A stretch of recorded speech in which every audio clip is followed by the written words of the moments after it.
Good evening friends. पहले तो एक काम करते हैं, थोड़ा बहुत पहले रिवाइज कर लेते हैं, ठीक है।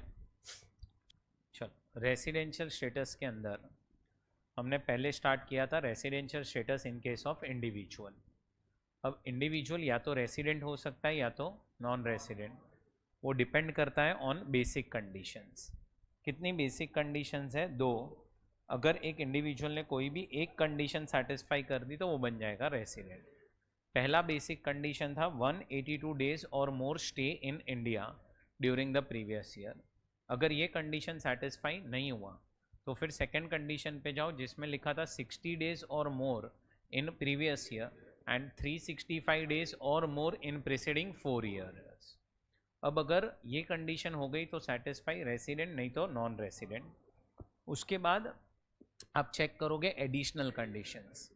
दो एडिशनल कंडीशंस है, अगर दोनों सेटिस्फाई हो गई तो रेसिडेंट एंड ऑर्डिनरीली रेसिडेंट, और अगर दोनों में से एक हुई या दोनों नहीं हुई तो resident but not ordinarily resident. अब उसमें पहला एडिशनल कंडीशन जो था वो था कि प्रीसीडिंग 10 ईयर्स में से आपको 2 साल रेसिडेंट रहना है एंड पिछले 7 सालों में से आपका स्टे होना चाहिए 730 डेज और मोर। सो 730 डेज या उससे ज़्यादा। फिर हमने एक स्पेशल प्रोविज़न पढ़ा था फॉर डिटरमाइनिंग रेसिडेंशियल स्टेटस।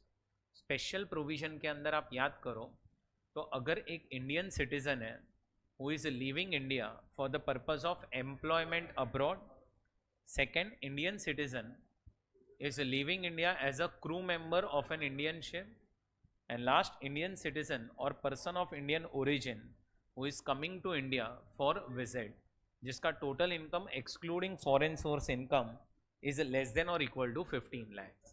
इन सबको बेसिक कंडीशन बी एप्लीकेबल नहीं है। बेसिक कंडीशन ए सेटिस्फाई हुआ तो ये लोग रेसिडेंट बनेंगे, नहीं हुआ तो डायरेक्टली नॉन रेसिडेंट। और अगर रेसिडेंट बन गए तो आपको एडिशनल कंडीशन चेक करना पड़ेगा। फिर उसके बाद अगर एक इंडियन सिटीजन है या पर्सन ऑफ इंडियन ओरिजिन है वो is coming to India for visit जिसका total income excluding foreign source income is more than 15 lakh, तो उसके केस में आप लोगों को दोनों कंडीशन एप्लीकेबल है। ए में 182 डेज या उससे ज़्यादा स्टे होना चाहिए, बी में 120 डेज या उससे ज़्यादा प्लस 365 डेज या उससे ज़्यादा इन प्रीसीडिंग 4 ईयर्स। अगर ए वाली कंडीशन सेटिस्फाई हुई तो आपको एडिशनल कंडीशन चेक करना पड़ेगा, बी वाली सेटिस्फाई हो गई तो डायरेक्टली आरबी एनओआर। फिर उसके बाद अगर आप एक नॉन रेसिडेंट हो एंड आप इंडियन सिटीजन हो, आपकी total income excluding foreign source income is more then, plus आपको दूसरी कोई कंट्री या टेरिटरी में टैक्स नहीं लग रहा है, हम मान लेंगे कि यू आर आरबी एनओआर। फिर residential status in case of HUF आप चेक करोगे कंट्रोल एंड मैनेजमेंट, होली और partly in India resident, Holi outside India non resident. अब अगर HUF रेसिडेंट बन चुका तो आप चेक करो कि क्या करता एडिशनल कंडीशन सेटिस्फाई कर रहा है कि नहीं। अगर कर रहा है तो रेसिडेंट एंड ऑर्डिनरी बन जाएगा HUF, नहीं तो आरबी एनओआर। कंपनी का रेसिडेंशियल स्टेटस जिसमें हम लोगों ने पढ़ा था कि अगर एक कंपनी इंडियन कंपनी है तो it is always resident, and अगर एक कंपनी फॉरेन कंपनी है तो आप पोयम चेक करो, पोयम अगर इंडिया में होगा तो resident and poem outside India होगा तो नॉन रेसिडेंट। फिर उसके बाद residential status in case of any other person that is firm, AOP, BOI सब लोग। कंट्रोल एंड मैनेजमेंट होली और partly in India resident, Holi outside India non resident.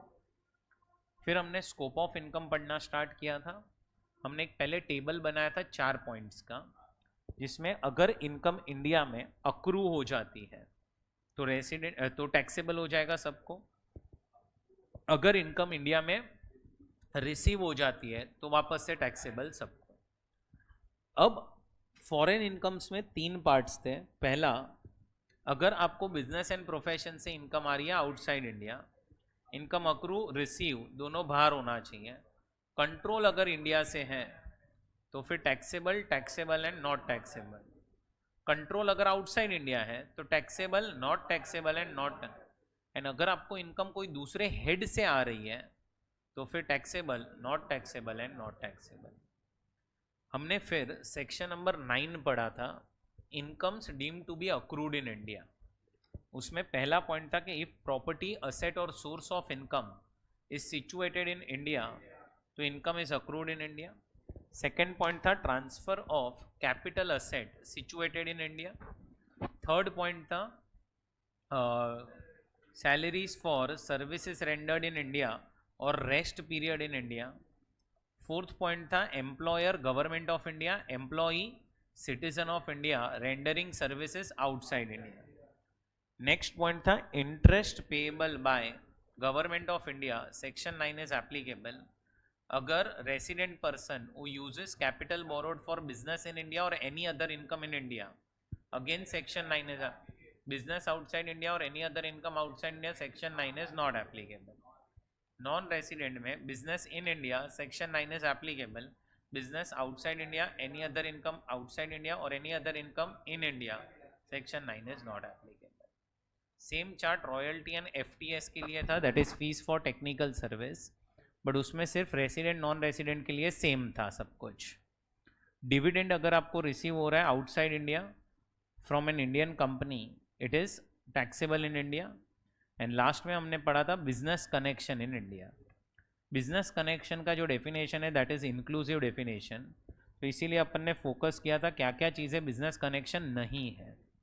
तो उसके अंदर अगर आप याद करोगे तो पहला था एक बिजनेस जिसके सारे ऑपरेशंस इंडिया में कैरी नहीं हो रहे हैं।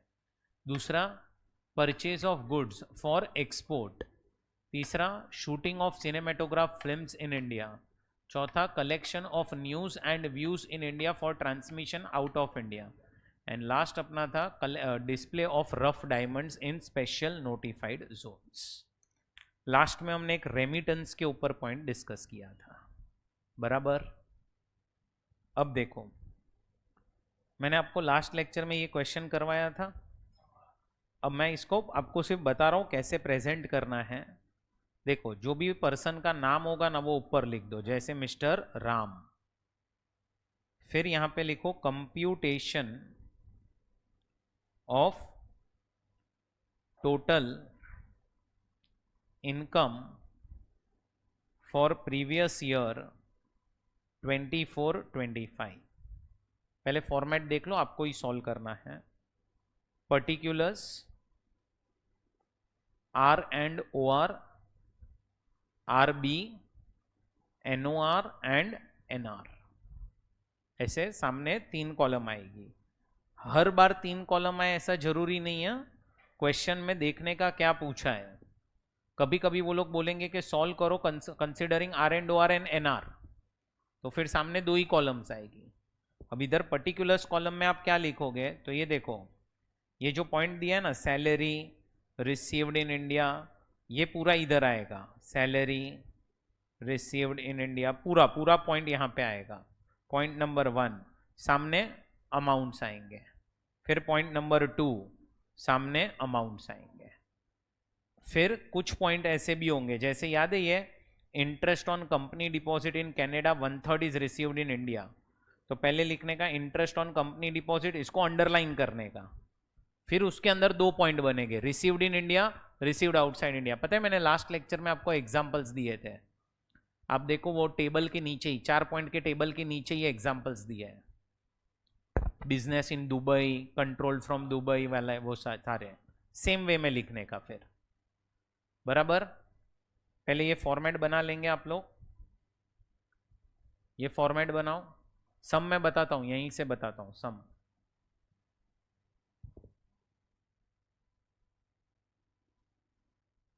अभी आप लोग ये सम सॉल्व कर लो।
देख लो ये टोटल आंसर।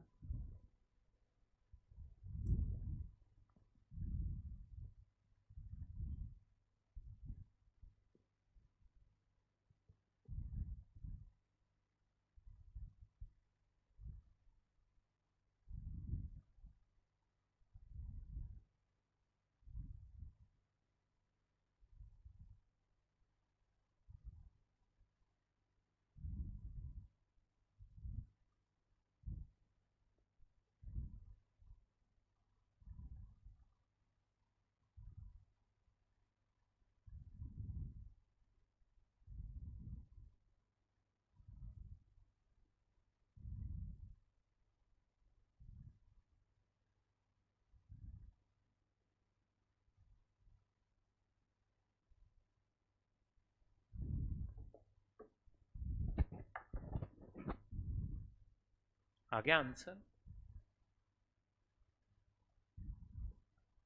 चलो अब ये क्वेश्चन आप लोगों को सॉल्व करना है इसके बाद वाला ही सेम मैनर में।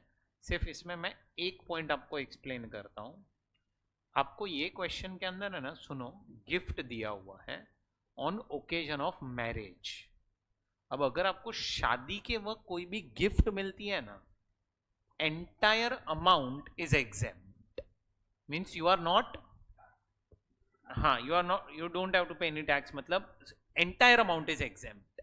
वो एक पॉइंट ये क्वेश्चन में आएगा, तो उसमें लिख देना gift received on occasion of wedding, सामने अमाउंट में निल निल निल। और एक दो पॉइंट्स है जो मैं आपको एक्सप्लेन नहीं कर रहा हूं, आप सोचो आपके हिसाब से क्या होना चाहिए, फिर डिस्कस करेंगे। ठीक है, आपको ये सम आपके टेक्स्ट बुक में ओपन करना पड़ेगा, पेज नंबर 2.5 पे है, क्योंकि सम यहाँ पे बहुत बड़ा सम नहीं है। चलो करो ये सॉल्व।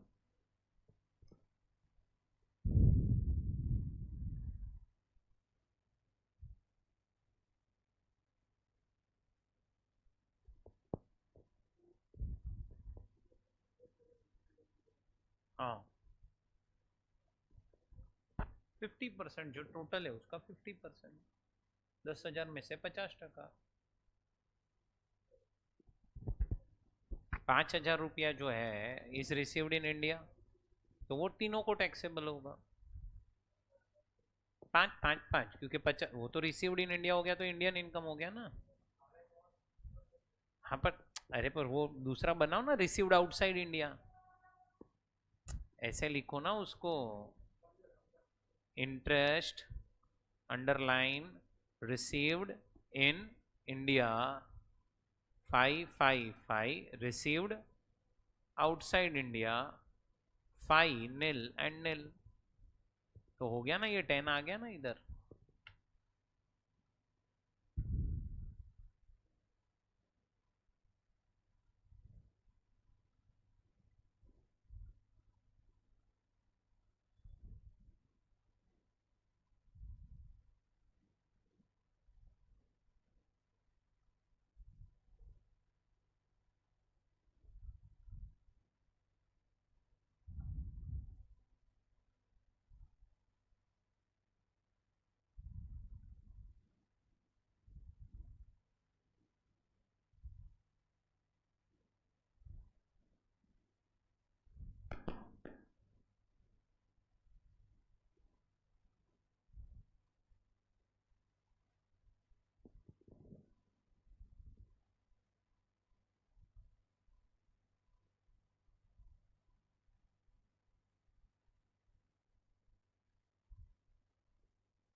डन हो गया।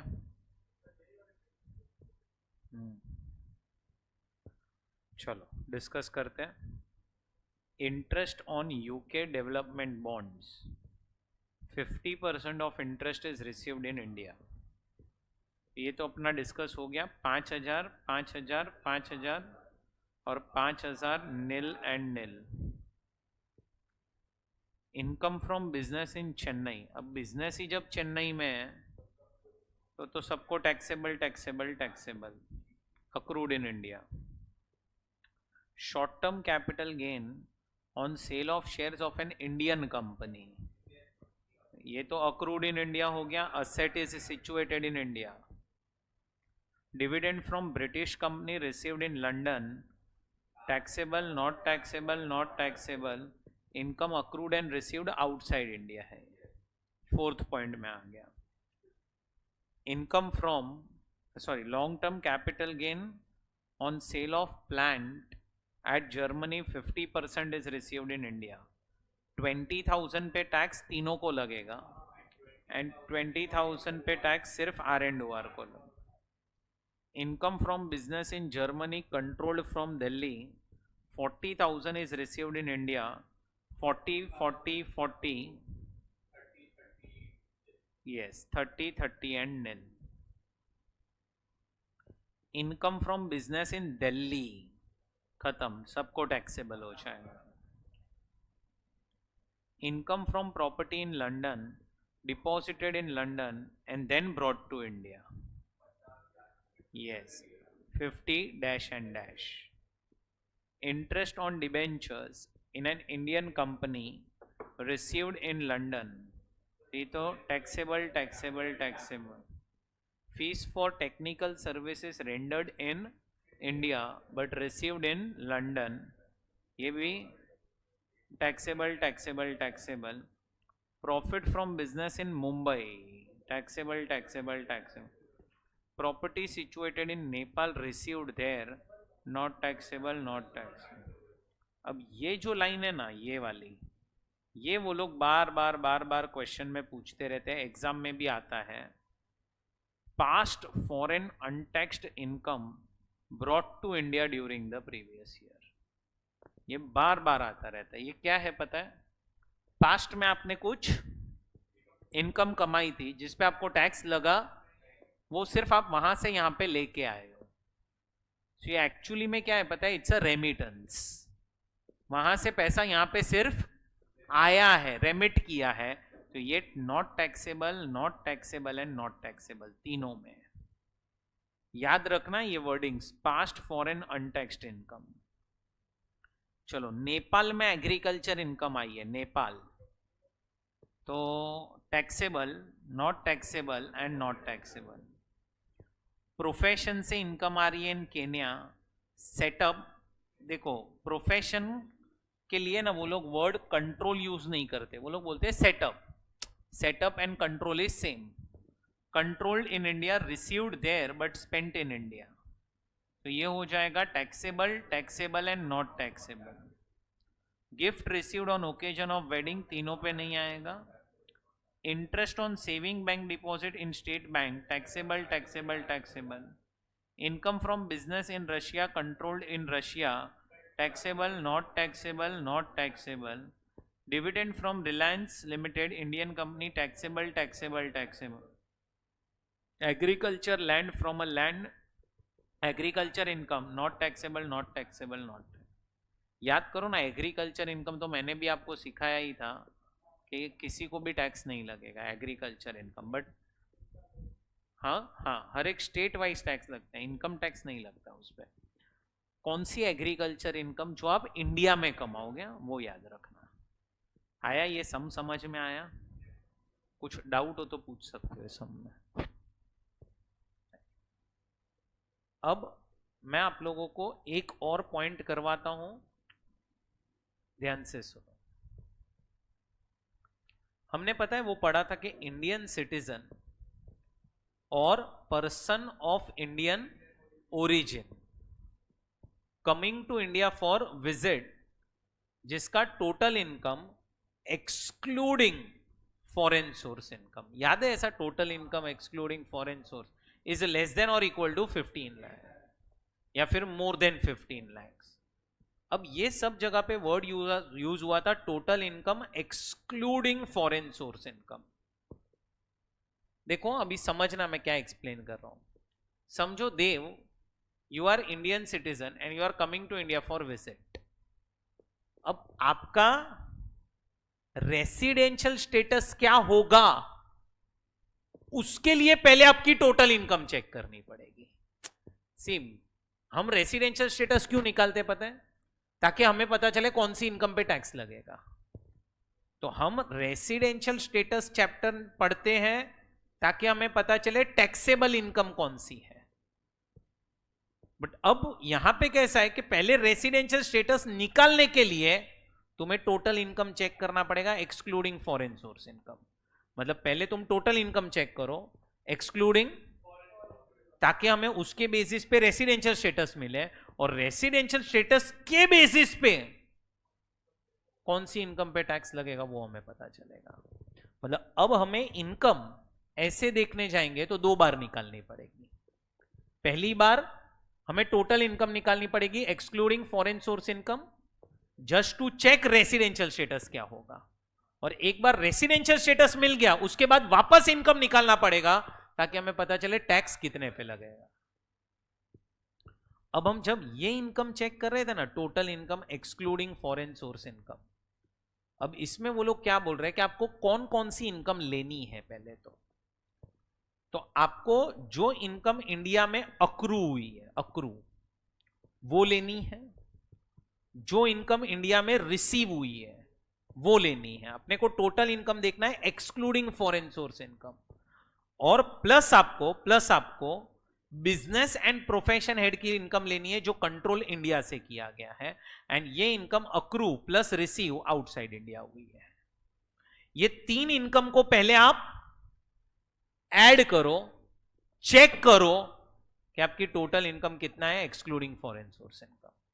मतलब शॉर्ट में बोलूं तो अपन ने वो पता है 4 पॉइंट का टेबल बनाया था ना, 4 पॉइंट का टेबल स्कोप ऑफ इनकम में। उसमें पहले अपने को ये दो इनकम ऐड करनी है। पहली दो इनकम, पहली इंडियन इनकम थी accrued and received in India, and second वाली याद है business outside India, accrued outside India, received outside India, control India. ये दो इनकम पहले आप ऐड करके चेक कर लो। मतलब जो भी इनकम इंडिया में अक्रू हुई है, जो भी इनकम इंडिया में रिसीव हुई है, और जो बिजनेस एंड प्रोफेशन से इनकम आ रही है जो कंट्रोल इंडिया से किया जा रहा है, ये तीन इनकम को आप ऐड करो, चेक करो how much is your total income. और एक बार टोटल इनकम मिल गई उसके बेसिस पे रेसिडेंशियल स्टेटस निकालो। रेसिडेंशियल स्टेटस निकला उसके बाद जाओ टैक्सेबल इनकम निकालो। आपको है ना, मैंने स्टार्टिंग में ये लिखवाया था, अगर याद हो, ये चार्ट बनवाया था और इसके नीचे ये पॉइंट्स लिखवाए थे।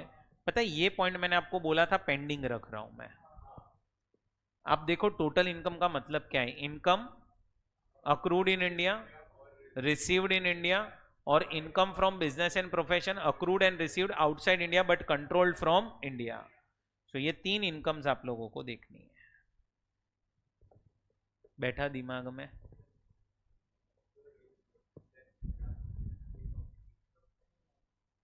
मतलब नहीं नहीं नहीं, ये तो अभी तो चैप्टर 2 स्टार्ट हुआ है। हाँ, ये स्कोप ऑफ इनकम के काफी मोस्टली सब कवर्ड है concepts. Yes yes yes, revise करने के लिए इट्स अ गुड। अब मैं आप लोगों को एक सम दे रहा हूं।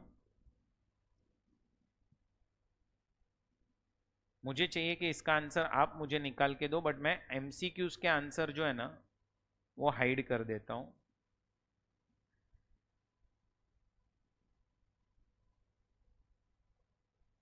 चलो ये सम पढ़ो, तुम्हारे हिसाब से आंसर बताओ क्या होना चाहिए।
उसका रेसिडेंशियल स्टेटस क्या है और उसकी टैक्सेबल इनकम कितनी है, वो आप लोगों को बताना है।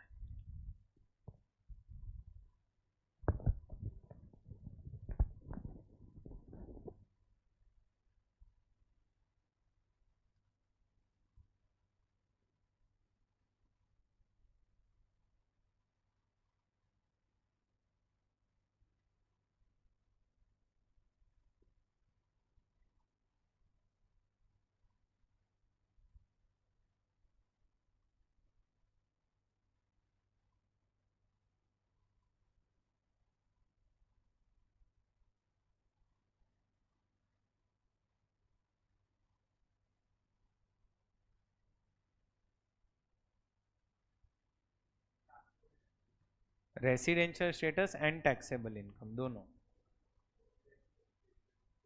What is his residential status and income liable to tax? RBNOR.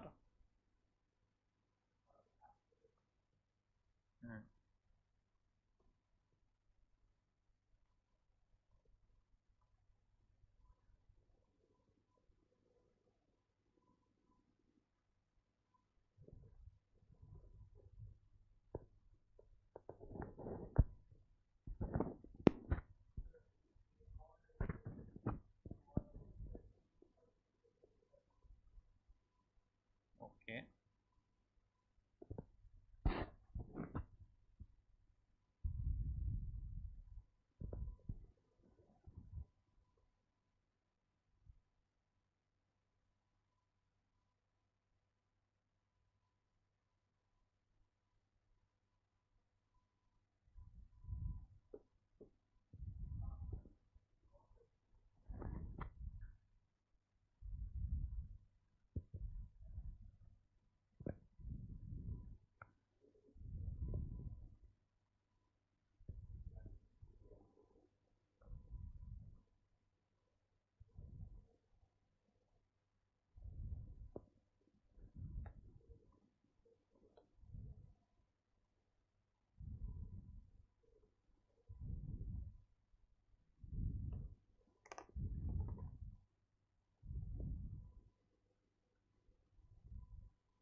चल पहले तो is an Indian, is person of Indian origin, is coming to India for visit.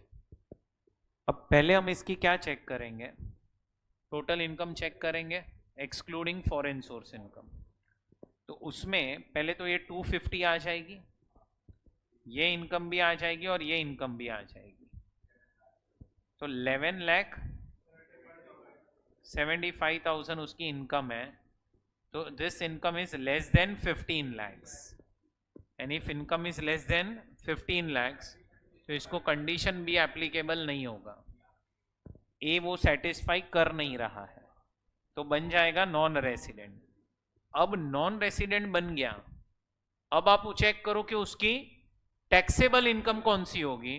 तो टैक्सेबल इनकम में तो जो इंडिया में रिसीव होगी और जो इंडिया में अक्रू होगी. तो 6,25,000 ये इनकम फिर आएगी नहीं क्योंकि ये और ये पे टैक्स नहीं लगेगा उसको. तो इसीलिए इसका करेक्ट आंसर ए हो जाएगा, नॉन रेसिडेंट 6,25,000. बोलो समझा. अभी वो मैडम को बुला लो, अगर उनको रेसिडेंशियल स्टेटस के थोड़े बहुत सम्स हैं तो वो करने हो तो उसको बुला लो.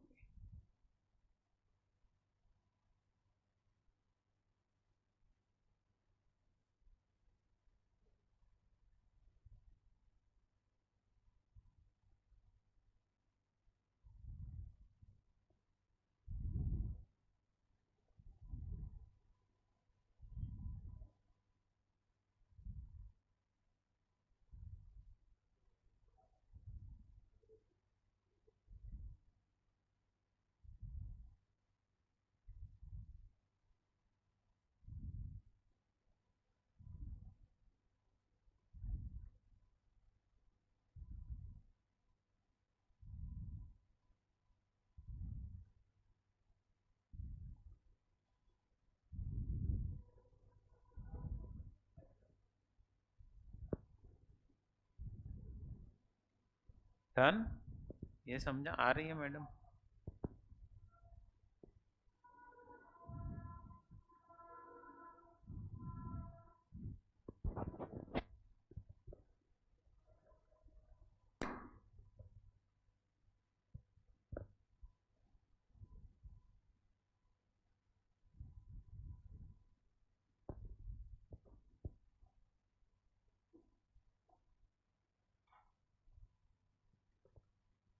चलो यहाँ पे ध्यान दो।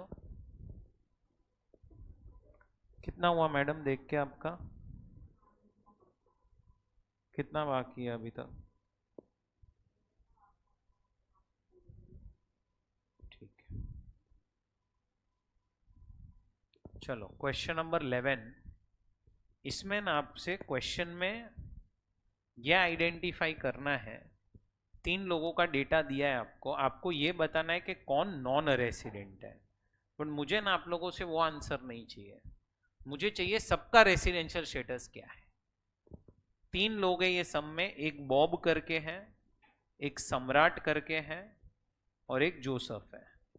आप तीनों का रेसिडेंशियल स्टेटस निकाल के दे दो ना, क्या होगा?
चलो क्या आ रहा है? बॉब का रेसिडेंशियल स्टेटस बोल देव।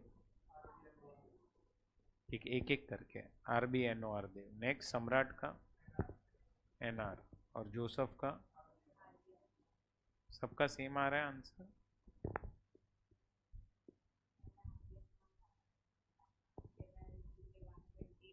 नहीं नहीं, वो ठीक है। अभी फाइनली RBNOR, NRN, RBNOR सबका।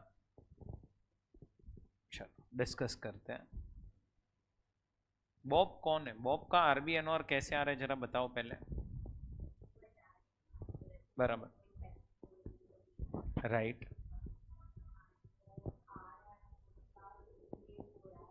60 डेज हो रहा है।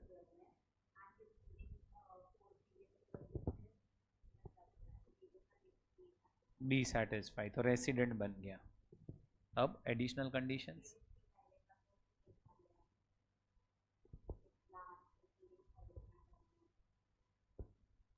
For past 4 years he is visited India, okay done. तो वो RBNOR।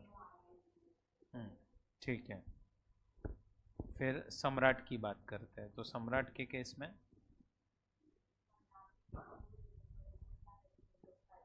इंडिया में, बराबर।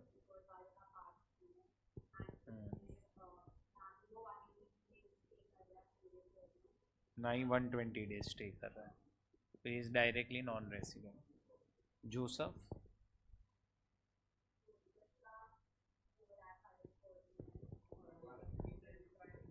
कंडीशन बी नहीं हुआ?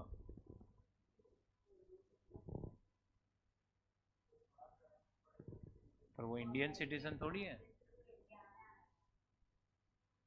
तो बी तो इसको सेटिस्फाई हो रही है, बी करने।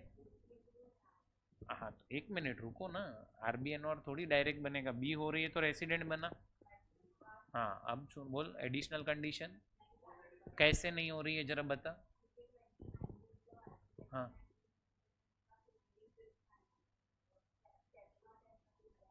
ओ मैडम, पिछले 7 सालों में आपका स्टे 730 डेज होना चाहिए, बराबर। अब आप 23-24 पूरा साल इधर ही हो, 22-23 भी इधर ही हो, 21-22 भी इधर ही हो, 20-21 भी इधर ही हो, तो कुछ दिन 19-20 के भी हो। अभी आप देखने की जरूरत ही नहीं है, 2 साल में 365 365 365 365 डेज सब दिन इधर ही हो, तो हो गए ना। पिछले 7 सालों में 730 डेज हो गए, और पिछले 10 सालों में 2 साल तो रेसिडेंट भी हो आप, तो आपका रेसिडेंशियल स्टेटस क्या हो जाएगा, RN/OR। समझा? ऐसी गड़बड़ मत करो।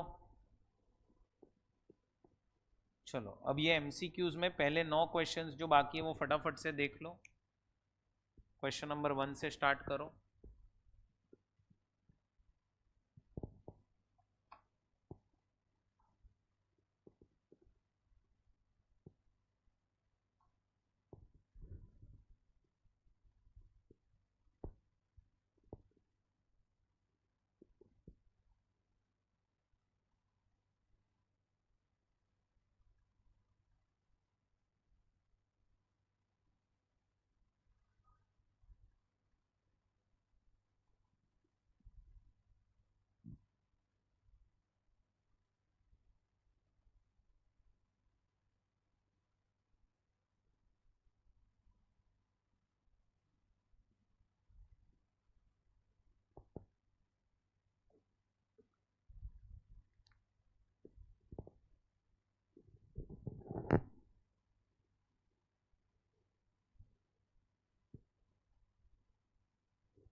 एक एक क्वेश्चन देखते जाओ, पीछे सोल्यूशन भी दिया हुआ है, ठीक है।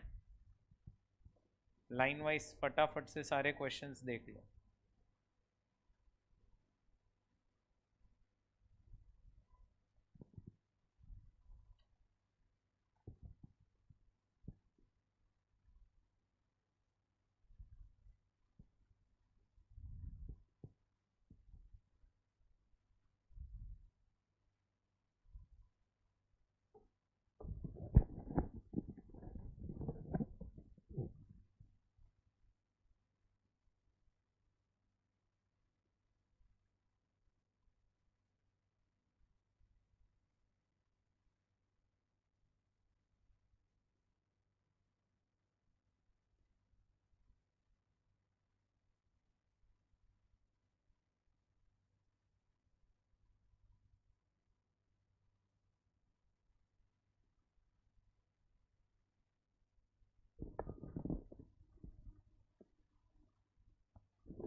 चलो, बढ़ते आगे। अभी वो राजेश और सौम्या करके जो सम है ना इसमें, ये वाला, ये भी बहुत मस्त सम है, ये इम्पोर्टेंट मार्क कर देना। किया ना आप लोगों ने सॉल्व?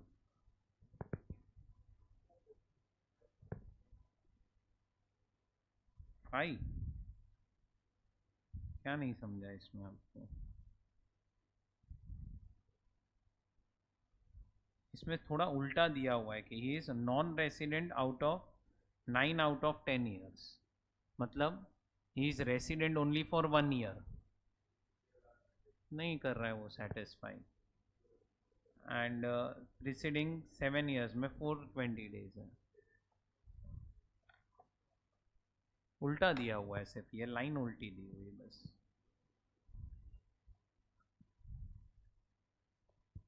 आया सब कुछ समझ में? चलो, अब आपका ये चैप्टर यहाँ पे खत्म हुआ।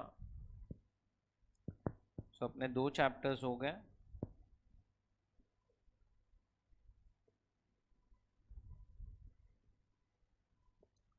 अब अपन स्टार्ट करेंगे विथ 3rd चैप्टर।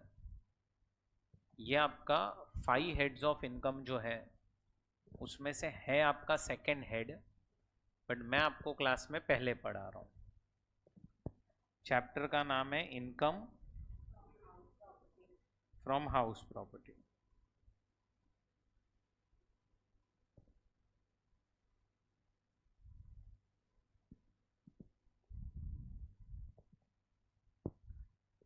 अब income from house property chapter है।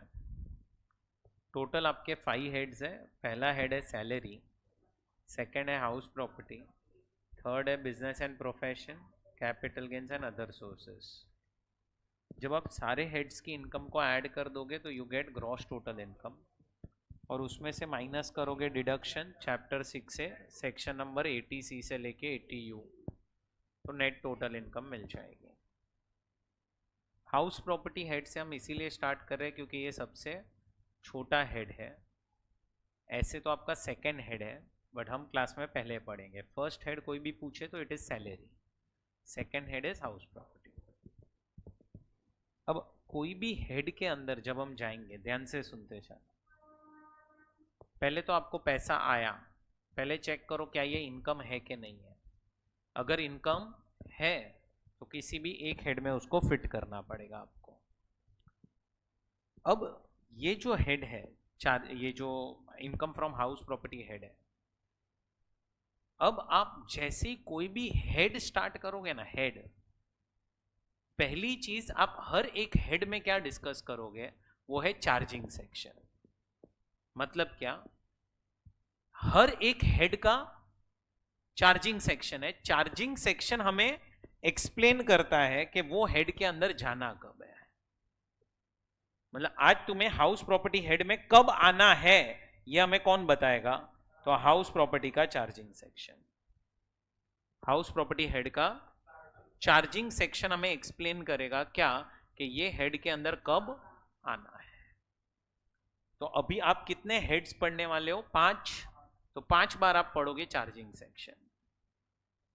हमने चार्जिंग सेक्शन फर्स्ट लेक्चर में भी देखा था, बट वो था इनकम टैक्स कब लगेगा, सेक्शन 4। अब हम पढ़ेंगे कि ये हेड के अंदर टैक्स कब लगेगा। अब ध्यान से सुनो, पहले तो ये हेड के अंदर जो इनकम उन लोगों ने टारगेट की है वो है रेंटल इनकम। रेंटल इनकम को टारगेट किया है। आपको रेंटल इनकम आ रही है फ्रॉम रेसिडेंशियल प्रॉपर्टी और फ्रॉम कमर्शियल प्रॉपर्टी, उससे फर्क नहीं पड़ेगा। अगर आपको रेंट मिल रहा है, अगर आपने अपना घर भाड़े पे दिया, रेंट आ रहा है, यही हेड में टैक्सेबल है। अगर आपके पास शॉप, गोडाउन, फैक्ट्री है, वो सब आपने भाड़े पे दिया, इट्स अ कमर्शियल प्रॉपर्टी, कहने से वो भी यही हेड में टैक्सेबल है। सो आपको अगर रेंटल इनकम आ रही है तो आपको हम ये हेड के अंदर क्या लगा देंगे, टैक्स। अब ये हेड का जो चार्जिंग सेक्शन है वो है 22। 22 क्या है, चार्जिंग सेक्शन। अब ये सेक्शन के अंदर टोटल 3 कंडीशंस है, 3। अगर ये तीनों कंडीशंस क्या हो जाएगी, सेटिस्फाई, तो आपको टैक्स लगेगा under the head house property. अगर कोई एक आध कंडीशन सेटिस्फाई नहीं हुई, टैक्स तो लगेगा but not under this head, under some other heads. पहला कंडीशन क्या है, property should consist of buildings और लैंड अपरटिनेंट thereto। अब फर्स्ट पॉइंट में इन्होंने क्या किया है पता है, फर्स्ट पॉइंट में इन्होंने ये प्रॉपर्टी वर्ड को एक्सप्लेन किया है कि व्हाट इज प्रॉपर्टी। प्रॉपर्टी का मतलब क्या है। तो पहला तो property consist of buildings. And number 2, land which is appurtenant to building. Appurtenant का मतलब होता है land which is attached to building. अगर आप लोगों को बिल्डिंग से रेंट मिल रहा है, it is taxable under the head house property. अगर आप लोगों को लैंड से रेंट मिल रहा है which is attach to building, again it is taxable under the head house property. अब है ना, पहली चीज यहां पे वर्ड आ रहा है बिल्डिंग. बिल्डिंग का मतलब ये नहीं है कि 3 या 4 फ्लोर्स होने चाहिए. Even this classroom is considered as building. आपका जो घर है that is also considered as building. एक शॉप है उसको भी हम बिल्डिंग बोलेंगे. सो बिल्डिंग का मतलब ये नहीं है कि 3 या 4 माले होने चाहिए या फ्लोर्स होने चाहिए. सो अगर आप लोगों को बिल्डिंग से क्या मिल रहा है, रेंट, तो इस पे तो आपको टैक्स हाउस प्रॉपर्टी हेड में ही लगेगा. प्लस अगर आपको रेंट मिल रहा है from a land which is attach to building, तो भी आपको टैक्स यही हेड में लगेगा. Now let us take one example कि देव, आपने समझो ये 3rd floor and 4th floor आपने परचेज कर लिया. अब आपने जब ये 3rd and 4th floor purchase किया तो बाहर जो पार्किंग एरिया है नीचे, वहां पे आपको 10 गाड़ी पार्क करने का एरिया भी आपने खरीद लिया, बराबर. अब प्रोफेशनल एकेडमी आपके पास आया और प्रोफेशनल एकेडमी ने आपको बोला कि हमें आपका 3rd और 4th फ्लोर भाड़े पे चाहिए. तो आपने बोला ठीक है, भाड़ा हो जाएगा 5 लाख रुपया दोनों फ्लोर्स का. अब ये जो 5 लाख रुपया आपको मिलेगा देव, वो टैक्सेबल होगा under the head house property. अब नीचे 10 पार्किंग एरियाज है. तो प्रोफेशनल एकेडमी ने आपको क्या बोला कि हमें वो पार्किंग एरिया भी भाड़े पे चाहिए. क्यों? क्योंकि हमारे यहाँ पे जितने भी स्टूडेंट्स आएंगे वो सब अपनी कार लेके आएंगे, तो उनकी कार पार्क करने के लिए हमें जगह चाहिए. तो आपने बोला उसका भाड़ा हो जाएगा 1 लाख. तो अब वो 1 लाख पे भी आपको टैक्स यही हेड में लगेगा. बट अब समझो कि हमारे यहाँ पे स्टूडेंट्स बढ़ गए, अब ये पार्किंग एरिया कम पड़ने लगा, तो अब हमें और पार्किंग एरिया चाहिए था. अब यहीं से 2 मिनट दूर आपके पास ही एक लैंड थी, सिर्फ लैंड, प्लॉट बोलते ना, प्लॉट, बस सिर्फ प्लॉट था आपके पास. तो प्रोफेशनल एकेडमी ने आपको बोला कि आप वो प्लॉट भी हमें भाड़े पे दे दो. जो बच्चे यहाँ पे पार्क कर पाएंगे वो यहाँ करेंगे, बाकी सब प्लॉट में पार्क करके आ जाएंगे. अब हमने आपसे प्लॉट भाड़े पे लिया और उसके लिए आप हमसे भाड़ा ले रहे हो 1 लाख रुपया. अब तुम समझो ये 1 लाख पे ना टैक्स आपको ये हेड में नहीं लगेगा. क्यों नहीं लगेगा? Yes, this land is not attached to any building. Only the lands which are attached to buildings are covered in this head. So ये हेड के अंदर बिल्डिंग्स आर कवर्ड, ये हेड के अंदर lands are covered, but lands which are attached to building. बोलो, समझा? अब ऐसा प्रोविजन क्यों बनाया है? Let us understand things practically. समझो आप एक बिल्डिंग में रहते हो, आपने एक बिल्डिंग में घर खरीदा है. अब आपने घर तो खरीदा ही, प्लस वो बिल्डिंग में आपने पार्किंग भी खरीदा है. अब अगर आप किसी को भी आपका घर भाड़े पे दोगे, यानी से 99.99% केसेस इट इज इम्प्लाइड कि वो पार्किंग एरिया भी वही यूज करेगा. मतलब मैं क्या सिखाना चाहता हूं आपको, समझो देव आया और देव ने बोला मेरे को ये प्रॉपर्टी भाड़े पे चाहिए. अब तुम्हें समझ रहे हैं, मेरा घर है और मेरी पार्किंग है, तो मैं देव को क्या बोलेगा कि देव भाड़ा जो है ना, भाड़ा वो हो जाएगा 60,000. Now I will not charge separate amount for the land which is attached to my building. Can I say it is implied that by paying 60,000, Dev, he can use my property also and he can use the land which is attached to building. तो आप देखोगे ना, तो इसका है ना, इसका कोई सेपरेट अग्रीमेंट नहीं बनता है. जब आप प्रॉपर्टी भाड़े पे देते हो ना, तो इट इज इम्प्लाइड के जो लैंड अटैच है वो प्रॉपर्टी से, यानी से वो भी भाड़े पे ही गई है. आ रहा है, समझ में आ रहा है आप लोगों को? अब तुम समझो कि समझो आपके पास एक फार्म हाउस है, फार्म हाउस, घर बनाया, एक प्लॉट था उसमें आपने एक घर बनाया और मस्त बाहर गार्डन एरिया है। अब मैं अगर आपके पास आऊं और मैं आपको बोलूं मेरे को आपका फार्म हाउस भाड़े पे चाहिए, तो नाउ इट इज इंप्लाइड क्या कि वो गार्डन एरिया भी मैं यूज करेगा। अब तुम्हें समझ में आ रहा है, you will not charge separate amount for that garden area. आप मुझे बोल दोगे सागर भाड़ा जो है वो है 2 लाख रुपया, now it is in that 2 lakh rupees you can use farm house also plus the garden area which is attach to that farm house. समझ में आ रहा है आपको? तो प्रैक्टिकली इफ यू थिंक, मैं practically lands which are attach to any building, no one is going to charge separate rent for such lands. वो land के लिए कोई सेपरेट रेंट चार्ज नहीं होगा। बोलो ये समझा आपको? यहां से कंक्लूजन एक, अगर आपको रेंट मिल रहा है फ्रॉम वेकेंट प्लॉट तो ये हाउस प्रॉपर्टी में नहीं आएगा। सिर्फ आपको बता दूं ये कहां टैक्सेबल होगा, अदर सोर्सेस में। चलो नेक्स्ट पॉइंट,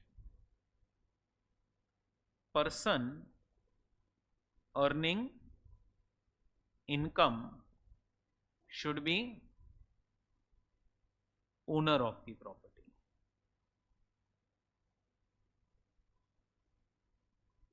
आप प्रॉपर्टी के क्या होने चाहिए बोलो? ओनर होने चाहिए। आप प्रॉपर्टी के क्या होने चाहिए बोलो? ओनर होने चाहिए। प्रॉपर्टी ऊपर एक्सप्लेन की है एंड आप ओनर होने चाहिए। नाउ अंडरस्टैंड, समझो कि ये एक घर है मिस्टर ए का। मिस्टर ए ने यही घर मिस्टर बी को भाड़े पे दिया और मिस्टर बी से क्या मिल रहा है उसको? रेंट। अब देखो मिस्टर ए के केस में फर्स्ट कंडीशन क्या, उसके पास प्रॉपर्टी है। क्या वो प्रॉपर्टी का ओनर है। तो मिस्टर ए तुझे ये टैक्सेबल होगा under the head income from house property. अब मिस्टर बी के पास जो प्रॉपर्टी है ना, मिस्टर बी के पास किसकी प्रॉपर्टी है? ये मिस्टर बी के पास ए की प्रॉपर्टी है। इसने क्या किया पता है? सी को वही प्रॉपर्टी भाड़े पे दे दी। मतलब property of mister A given to mister C by mister B and mister B से क्या मिलना स्टार्ट हुआ? रेंट। अब ये जो इनकम आ रही है ना मिस्टर बी को, वो आ तो प्रॉपर्टी से ही रही है बट वो ओनर नहीं है ना, तो इसीलिए ये हाउस प्रॉपर्टी में टैक्स नहीं होगा। सिर्फ बता दूं कहां टैक्स होगा? Other source. बट यस, हमेशा अदर सोर्स में नहीं जाने का। ये तो यहाँ पे दोनों इनकम अदर सोर्स में जा रही है। बाकी 4 हेड्स है, सैलरी भी है, बिजनेस भी है, कैपिटल गेन्स भी है और अदर सोर्स भी है। वो डिपेंड करेगा बट यहाँ पे अदर सोर्स में जाएगा। इस कॉन्सेप्ट को हम बोलते हैं सब लेटिंग। सब लेटिंग का मतलब आपने किसी को भाड़े पे दिया, उसने किसी और को भाड़े पे दे दिया। लेट आउट करना और सब लेट करना, subletting. And third, owner should not use property for business and profession. Owner should not use मतलब क्या? समझो देव आपके पास ये प्रॉपर्टी है और आपने यहाँ पे खुद ने ही एक कोचिंग क्लासेस स्टार्ट कर दी है। अब कोचिंग क्लासेस आपने ही स्टार्ट कर दी है यहाँ पे, now your income is not taxed under the house property. तो कहाँ टैक्स होगी? तो बिजनेस एंड प्रोफेशन में जाएगी। सो अब आपको बच्चों की फीस मिलेगी तो वो आपकी इनकम हाउस प्रॉपर्टी नहीं है, वो कहाँ जाएगी? Business and profession. So total कितनी कंडीशंस हैं यहाँ पे? 3। पहला, property should consist of buildings और land appurtenant thereto. Second, you should be owner of the property and last, owner should not use property for business and profession. तीनों conditions अगर क्या हो जाएगी? सेटिस्फाई हो जाएगी तो आपको टैक्स लगेगा under the head house property. अगर कोई एक आध कंडीशन भी सेटिस्फाई नहीं हुई, टैक्स तो लगेगा बट अदर हेड्स में टैक्स होगा। अब क्वेश्चन आता है कि आपको टैक्स कौन से ईयर में लगेगा? What will be your year of tax? कौन से ईयर में आपको टैक्स लगेगा? तो अब ध्यान से सुनना, आपको जो टैक्स है ना, टैक्स वो यहां पे लगेगा in the year in which income is due. मतलब आपको ड्यू बेसिस पे टैक्स लगेगा। बोलो कौन से बेसिस पे? Due basis. ड्यू मतलब क्या? जैसे ही रेंट अक्रू हो जाएगी ना, accrue, you are liable to pay tax. जैसे ही रेंट क्या हो जाएगी? Accrue, you are liable to pay tax, आपको टैक्स लग जाएगा। अब एक एग्जांपल लेते हैं। अगर मैं आपको बोलूं rent for the month of March 2025 is received in the month of April 2025। Rent जो है, रेंट कौन से महीने का? मार्च का। मिला कब आपको?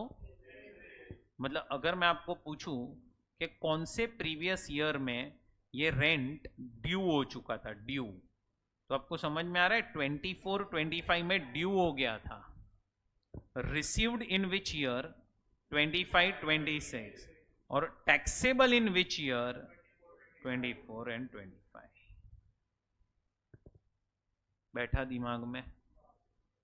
So rent for the month of March 2025 is received in the month of April 2025. So this rent is due in which year? 24-25. It is received in which year? 25-26. Taxable in which year? 24-25। क्योंकि 24-25 में वो rent due हो चुका है। आपको tax भरना पड़ेगा on due basis.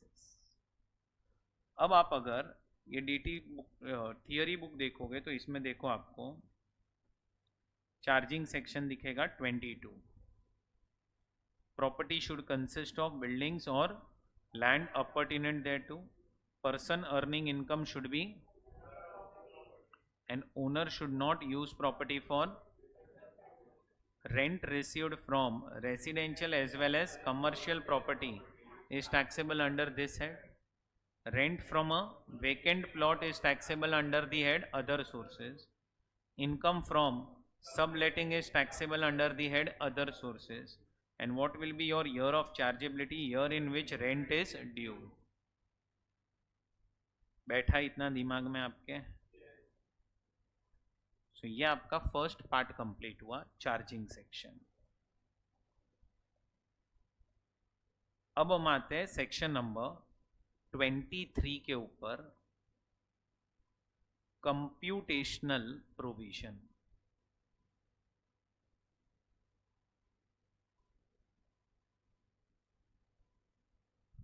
अब है ना, हाउस प्रॉपर्टी हेड है ना, इसके अंदर टोटल 3 चीजें इंपॉर्टेंट है, 3, जिसमें से एक चीज ये है, पहली कंप्यूटेशनल प्रोविजन। अब आपको यहां पे क्या सिखाया जाएगा कि हाउस प्रॉपर्टी हेड की फाइनल इनकम कैसे निकलेगी। मतलब समझो, प्रॉपर्टी है ना, प्रॉपर्टी, उसको अब डिवाइड किया गया है 2 पार्ट में। या तो प्रॉपर्टी लेट आउट प्रॉपर्टी होगा, या तो प्रॉपर्टी सेल्फ ऑक्यूपाइड प्रॉपर्टी होगा। बोलो क्या होगा? प्रॉपर्टी या तो लेट आउट प्रॉपर्टी, या तो क्या होगा? Self occupied property. प्रॉपर्टी 2 में से एक ही हो सकता है, या तो लेट आउट या तो सेल्फ ऑक्यूपाइड। सो प्रॉपर्टी दोनों में से कोई भी एक ही होगा, या तो लेट आउट होगा या तो सेल्फ ऑक्यूपाइड होगा। बोलो समझा इतना? लेट आउट मतलब क्या? आपने प्रॉपर्टी भाड़े पे दी है। और सेल्फ ऑक्यूपाइड मतलब क्या? कि आप खुद रह रहे हो प्रॉपर्टी में, थोड़ी देर के लिए ये प्रॉपर्टी को साइड में रखते हैं, अभी भाड़े पे दिए तो क्या मिलना स्टार्ट होगा? भाड़ा आएगा। अब भाड़ा आएगा, आपके अंडरस्टैंडिंग के लिए सिर्फ एक पीएनएल अकाउंट बना रहा हूं, बनाना नहीं है ऐसा। समझो मैंने देव आपको एक प्रॉपर्टी भाड़े पे दी, तो इधर मैं लिखूंगा रेंट रिसीव्ड। समझो 1 लाख रेंट मिल रहा है, तो 1 लाख। अब मेरे को डेबिट में क्या करने का? Expenses like repairs, insurance, loan लिया है तो इंटरेस्ट, ऐसे सब खर्चे माइनस होंगे, और फिर मुझे फाइनल इनकम मिल जाएगी। इस पे मुझे क्या लगना चाहिए? टैक्स। बराबर। अब मैं क्या बोल रहा हूं, आपको यही सीखना है क्या कि पीएनएल के क्रेडिट और पीएनएल के डेबिट में क्या क्या आएगा और आपकी फाइनल इनकम क्या होगी। आपकी फाइनल इनकम क्या होगी वो आप लोगों को सीखना है।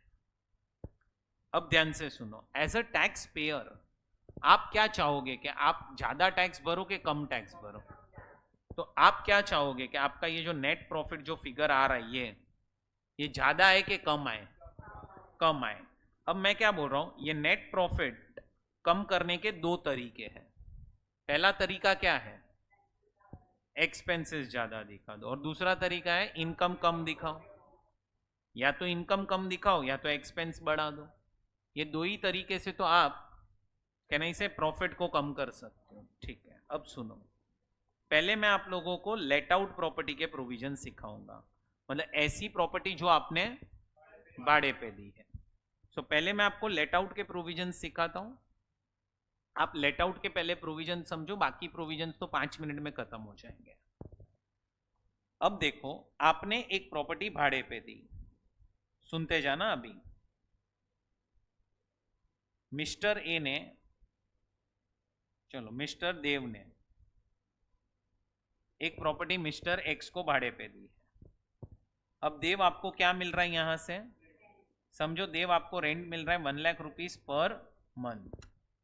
तो आपका साल का रेंट कितना हुआ, साल का, तो इधर आना चाहिए रेंट 12 लाख। और समझो आपके साल के सब मिला के एक्सपेंसेस 4 लाख के थे, तो आपका फाइनली कहना ही से 8 लाख नेट इनकम होना चाहिए। अब मैंने आपको क्या बोला, लोग क्या चाहेंगे कि जितना हो सके हम इसको कम करें। ये जो रेंट, ये जो फाइनल आंसर आ रहा है उसको हम क्या करें, कम करें। अब ये कम करने के दो तरीके, पहला इसको कम कर सकते हो या फिर इसको बढ़ा सकते हो। दो तरीके हैं, या तो इसको कम करो या तो इसको बढ़ाओ। बराबर। मैं आपको लेट आउट के प्रोविजन सिखाना स्टार्ट कर रहा हूं, ध्यान देना। अब लोगों ने क्या करना स्टार्ट किया था, तो देव जो है ना, देव समझो मिस्टर एक्स को प्रॉपर्टी भाड़े पे देता था ना, तो उसकी रेंट होती थी 1 लाख। तो ये मिस्टर एक्स को बोलता था एक काम कर, तू 60,000 रुपया मुझे चेक से दे और 40,000 रुपया मुझे तू कैश में दे। लेता 1 लाख ही था, लेकिन 60,000 चेक में, और फिर क्या करता था, बुक्स में दिखाता था कि मुझे तो रेंट सिर्फ 60,000 इंटू 12 ही मिला है, 7 पॉइंट, और माइनस करेगा 4 लाख, 3.2 लाख बचा। लोगों ने ऐसा करना स्टार्ट कर दिया था। गवर्नमेंट को भी तो पता ही है कि लोग ऐसा करेंगे, तो गवर्नमेंट भी चुप बैठने वाला नहीं है। तो गवर्नमेंट ने एक प्रोविजन बनाया कि हमें पता है लोग, आप लोग चोरी करने वाले हो, पब्लिक आप लोग चोरी करने वाले हो, ये हमें पता है पहले से।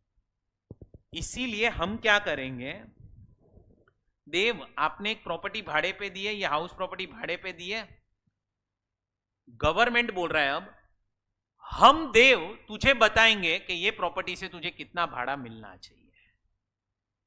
मतलब गवर्नमेंट आपसे कितना एक्सपेक्ट कर रहा है वो गवर्नमेंट आपको पहले से ही बता देगा। No, if suppose rent as per government, मतलब गवर्नमेंट के हिसाब से जो रेंट आनी चाहिए, समझो कि वो आनी चाहिए थी 12 लाख, और अगर आप ऐसा बता रहे हो कि नहीं रेंट इज, तो गवर्नमेंट बोल रहा है हम 7.2 लाख को इग्नोर करेंगे, हम 12 लाख पे, 12 लाख में से खर्चे माइनस करेंगे। बट सर अगर हमने 14 लाख दिखाया तो अगर तुमने 14 लाख दिखाया तो 14 लाख पे भरो।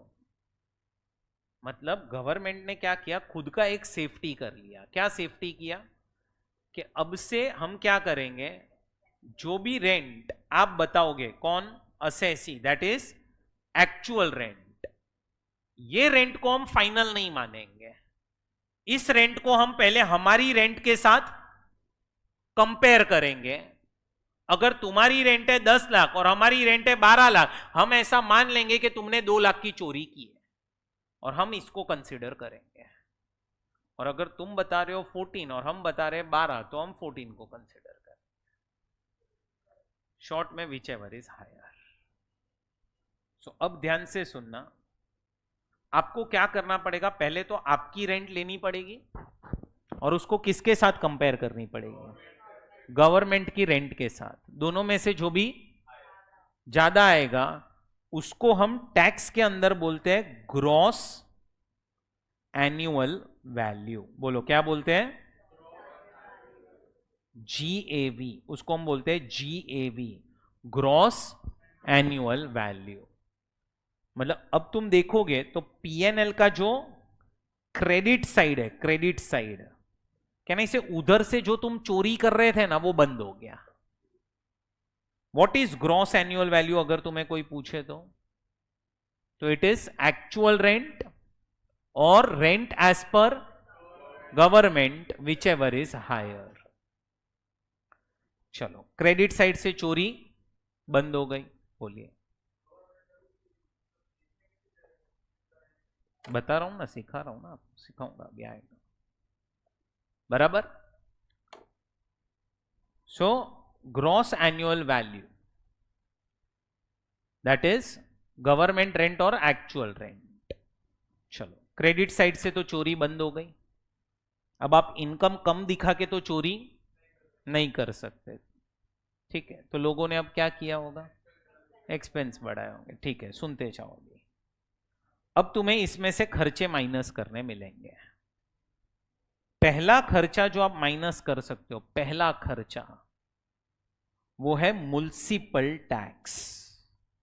बोलो क्या है, what is municipal tax? It is property tax. आप जिस घर में रहते हो ना उसका आपको म्युनिसिपल टैक्स भरना पड़ता है।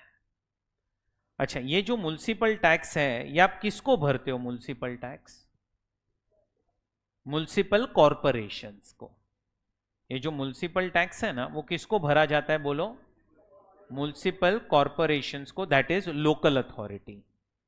वो पता है मैंने आपको बोला था, वो पंचायत, फिर सिटी और टाउन में आते हो तो म्युनिसिपैलिटी, म्युनिसिपल कॉरपोरेशन, उनको भरते हो आप लोग। तो हम आपको म्युनिसिपल टैक्स यहां से माइनस करने देंगे। ग्रॉस एनुअल वैल्यू में से क्या माइनस करो? Municipal tax. But very very very very very very important, paid by owner. कौन सा municipal tax? Which is paid by owner. दो वर्ड्स यहां पे बहुत इंपॉर्टेंट है, एक है पेड और दूसरा है ओनर। पेड मतलब क्या? आपको म्युनिसिपल टैक्स ड्यू होगा ना, ड्यू, हम आपको माइनस करने नहीं देंगे। आपके म्युनिसिपल टैक्स आपके जेब से जाना चाहिए, मतलब आउटफ्लो होना चाहिए, तो माइनस करने देंगे। सो म्युनिसिपल टैक्सेस अलाउड, बट कौन से बेसिस पे? पेमेंट बेसिस पे। अब एक क्वेश्चन आना चाहिए कि सर अगर लास्ट ईयर का म्युनिसिपल टैक्स हमने इस साल भरा तो माइनस करने कब मिलेगा? इसी साल। सर हमने फ्यूचर का म्युनिसिपल टैक्स अभी भर दिया, इसी साल मिलेगा। आप इस साल में म्युनिसिपल टैक्स पे करो, माइनस करने मिलेगा। फिर आप कौन से ईयर का पे कर रहे हो ना, दैट इज नॉट रेलेवेंट। आप म्युनिसिपल टैक्स लास्ट ईयर का अभी भरो, इस साल का अभी भरो, नेक्स्ट ईयर का अभी भरो, सब इस साल मिलेगा। भरो, कौन से ईयर का भर रहे हो, that is not relevant, that is not relevant. आपको म्युनिसिपल टैक्स सिर्फ क्या करना है? पे। कौन से ईयर का पे कर रहे हो ना वो रेलेवेंट नहीं है, वो ध्यान में रखना। म्युनिसिपल टैक्स माइनस करने के बाद अब जो आंसर आपको मिलेगा वो हो गया नेट एनुअल वैल्यू। बोलो क्या है वो? नेट। तो देखो खर्चों में पहला खर्चा कौन सा मिला आपको? Municipal tax paid by owner. अब समझो कि मैंने एक प्रॉपर्टी आपको भाड़े पे दी, आप कौन बन गए वहां पे? टेनेंट। मैं कौन बन गया? ओनर। अब मैंने क्या किया, आपके साथ अरेंजमेंट किया क्या कि म्युनिसिपल टैक्स आप भरोगे, क्या मुझे माइनस करने मिलेगा? नहीं। म्युनिसिपल टैक्स पे कौन करना चाहिए? ओनर। ओनर के साइड से पेमेंट होना चाहिए। सो आप स्टार्ट कहां से करोगे आर्यन? ग्रॉस एनुअल वैल्यू से। क्या है gross annual value? That is your actual rent और rent as per government whichever is. फिर क्या माइनस करोगे? Municipal tax. अच्छा, लास्ट ईयर का म्युनिसिपल टैक्स अभी भरा मिलेगा, इस साल का अभी भरा मिलेगा, फ्यूचर का अभी भरा मिलेगा, मिलेगा। टेनेंट ने पे किया मिलेगा, ओनर ने पे किया मिलेगा, ड्यू है पे नहीं हुआ है मिलेगा, नहीं मिलेगा। अच्छा, म्युनिसिपल टैक्स हम किसको पे करते हैं बोलो जरा?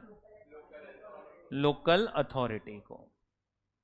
अब सिर्फ आपके नॉलेज के लिए, म्युनिसिपल टैक्स जो है ना, हमसे कलेक्ट किया जाता है in percentage form. It is sometimes 5%, 8%, 10%। किसका? तो it is some percentages of municipal value. What is municipal value? तो म्युनिसिपल वैल्यू का मतलब है rent of property as per local authority.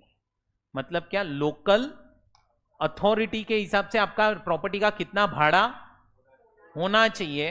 समझो लोकल अथॉरिटी बोल रहा है कि ये प्रॉपर्टी अगर भाड़े पे गई तो इसका साल का रफली 8 लाख मिलेगा, तो 8 लाख का कुछ परसेंटेज इज म्युनिसिपल टैक्स। बराबर? So what is municipal tax? It is some percentages of municipal value. And what is municipal value? Rent of property as per local authority. Local authority के हिसाब से आपकी प्रॉपर्टी का कितना rent आना चाहिए, that is municipal value. अच्छा, ये लोकल अथॉरिटी म्युनिसिपल वैल्यू क्यों निकालते हैं? To collect municipal tax, to collect municipal tax. अब क्या हो रहा था, ध्यान से सुनो। ये क्रेडिट साइड से तो चोरी बंद हो गई, लोगों ने पहले म्युनिसिपल टैक्स माइनस किया जैसे लिखा है। सिर्फ आपके नॉलेज के लिए बता रहा हूं, बाद में पास्ट की बात कर रहा हूं। पास्ट में इधर से ना, इधर से आपको और 10 खर्चे माइनस करने मिलते थे। जैसे रिपेयर पे खर्चा किया, अगर आपने घर का इंश्योरेंस प्रीमियम भरा, अगर आपने घर लोन पे लिया है तो उसकी इंटरेस्ट, ऐसे सब मिला के कितने खर्चे माइनस कर सकते थे आप? 10। बट फिर क्या किया लोगों ने ना, लोगों ने जानबूझ के ये सारे एक्सपेंसेस फेक बताना स्टार्ट किया है। रिपेयर का खर्चा होता नहीं था, बता देते थे। तो पहले ना, पहले इधर से 10 सेक्शंस थे। 24 सबसेक्शन 1 क्लॉज 1 से लेके 24 सबसेक्शन 1 क्लॉज 10, ऐसे 10 अलग अलग खर्चे माइनस कर सकते थे। गवर्नमेंट ने ये सारे सेक्शंस हटा दिए, बाद में सारे सेक्शंस हटा दिए, और गवर्नमेंट ने बोला कि हम तुम्हें एनएवी में से सिर्फ 2 ही खर्चे माइनस करने देंगे। एक होगा 24A और दूसरा होगा 24B। खत्म। ये सब अमेंडमेंट्स 99, 2000 एंड 2000, 2001 में हुई थी। तब सारी अमेंडमेंट्स की गई और ये 10 के 10 सेक्शंस हटा के 24A एंड 24B ऐसे 2 सेक्शंस डाल दिए। 24A के अंदर क्या डाला उन्होंने? Standard deduction. क्या डाला बोलो? एंड 24B में उन्होंने डाल दिया इंटरेस्ट ऑन लोन। क्या क्या क्या? Interest on loan. अब इंटरेस्ट ऑन लोन आपको माइनस करने मिलेगा, सुनते जाना। क्या माइनस करने मिलेगा? Interest on loan. मतलब म्युनिसिपल टैक्स माइनस करो, इंटरेस्ट ऑन लोन माइनस करो, बस। इसके अलावा, इंटरेस्ट ऑन लोन के अलावा आपको कोई भी खर्चा मिलेगा नहीं। रिपेयर्स नहीं मिलेगा, इंश्योरेंस नहीं मिलेगा, और कोई भी XYZ खर्चा नहीं मिलेगा। उसके बदले में, वो सारे खर्चों के बदले में हम तुम्हें स्टैंडर्ड डिडक्शन दे रहे हैं। स्टैंडर्ड मतलब क्या? फ्लैट, फिक्स, इतना ही मिलेगा। कितना? 30% ऑफ NAV। जितना आपका NAV आया उसका 30% फ्लैट डिडक्शन। अब सर, अगर हमारा NAV 10 लाख आया है तो ये आपका फ्लैट हो चुका कितना? 3 लाख। सर, हमारा रिपेयर्स का खर्चा 5 लाख हुआ था, कितना मिलेगा? 3। सर, हमारा रिपेयर का खर्चा 2 लाख हुआ था, कितना मिलेगा? 3। सर, हमारा कोई खर्चा हुआ ही नहीं था, 3 lakh. Standard flat. Standard deduction का मतलब है अब इससे ज्यादा कुछ नहीं मिलेगा, खत्म, ना इससे कम ना इससे ज्यादा, फ्लैट इतना ले लो, खत्म। मतलब तुम देखो तुम्हारा अब कितना इजी हो चुका हाउस प्रॉपर्टी हेड। क्या किया तुमने, पीएनएल के क्रेडिट साइड पे क्या लिखा, एक्चुअल इनकम और एक्चुअल रेंट और government rent whichever is higher, और डेबिट साइड से 3 खर्चे माइनस किए, नंबर 1, नंबर 2 एंड नंबर 3। बस खत्म, फाइनल जो आंसर आया ये तुम्हारी लेट आउट प्रॉपर्टी की इनकम। आ रहा है समझ में? अब मैं क्या बोल रहा हूं, आपको इंटरेस्ट ऑन लोन, लोन आपने किसके लिए लिया था, घर के लिए, तो हम आपको इंटरेस्ट माइनस करने देंगे। अब आपको जो इंटरेस्ट माइनस करने मिलेगी ना वो मिलेगी on due basis, due basis पे इंटरेस्ट माइनस कर सकते हो। अच्छा, अब आपका फाइनल आंसर जो आया ये पॉजिटिव भी हो सकता है, नील भी हो सकता है और नेगेटिव भी हो सकता है। पॉजिटिव मतलब क्या, समझो ये 10 लाख है, ये 3 लाख है और तुम्हारी इंटरेस्ट भी 3 लाख है, तो 4 लाख पॉजिटिव आ गया। सपोज तुम्हारी इंटरेस्ट 7 लाख है तो नील आ गया। सपोज तुम्हारी इंटरेस्ट 13 लाख है तो नेगेटिव 6 लाख आ गया। अब मैं क्या बोल रहा हूं, 4 लाख अगर तुम्हारी इनकम आई तो उस पर टैक्स देना पड़ेगा।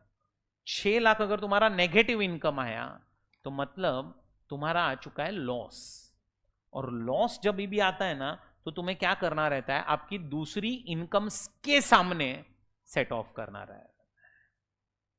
सो इनकम आया तो आप क्या करोगे, टैक्स भरोगे, और लॉस आया तो आप क्या करोगे, दूसरे हेड के सामने एडजस्ट करोगे। बोलो समझा? चलो, कहां से फॉर्मेट स्टार्ट होता है, पहले gross annual value. What is gross annual value, और विच एवर इज हायर, फिर उसमें से क्या माइनस करोगे, municipal tax paid by owner. Municipal tax हम किसको पे करते हैं, लोकल अथॉरिटीज को। म्युनिसिपल टैक्स वो लोग हमसे कैसे कलेक्ट करते हैं, it is some municipal value. What is municipal value, as local authority, बराबर। फिर तुम्हें मिलेगा एनएवी, फिर क्या माइनस करोगे, standard deduction 30% of NAV and interest on loan. अब मैं तुम्हें क्या सिखाने जा रहा हूं, थोड़ा सा ध्यान देना। अब मैं तुम्हें सिखाने जा रहा हूं how to calculate gross annual value. बस ये तुम्हें अगर समझ गया तो तुम्हारा एक डिफिकल्ट पार्ट खत्म हो जाएगा। अब इसमें आपका आएगा स्टेप नंबर 1, फिर आएगा step number 2। What is step number 1, it is calculation of government rent.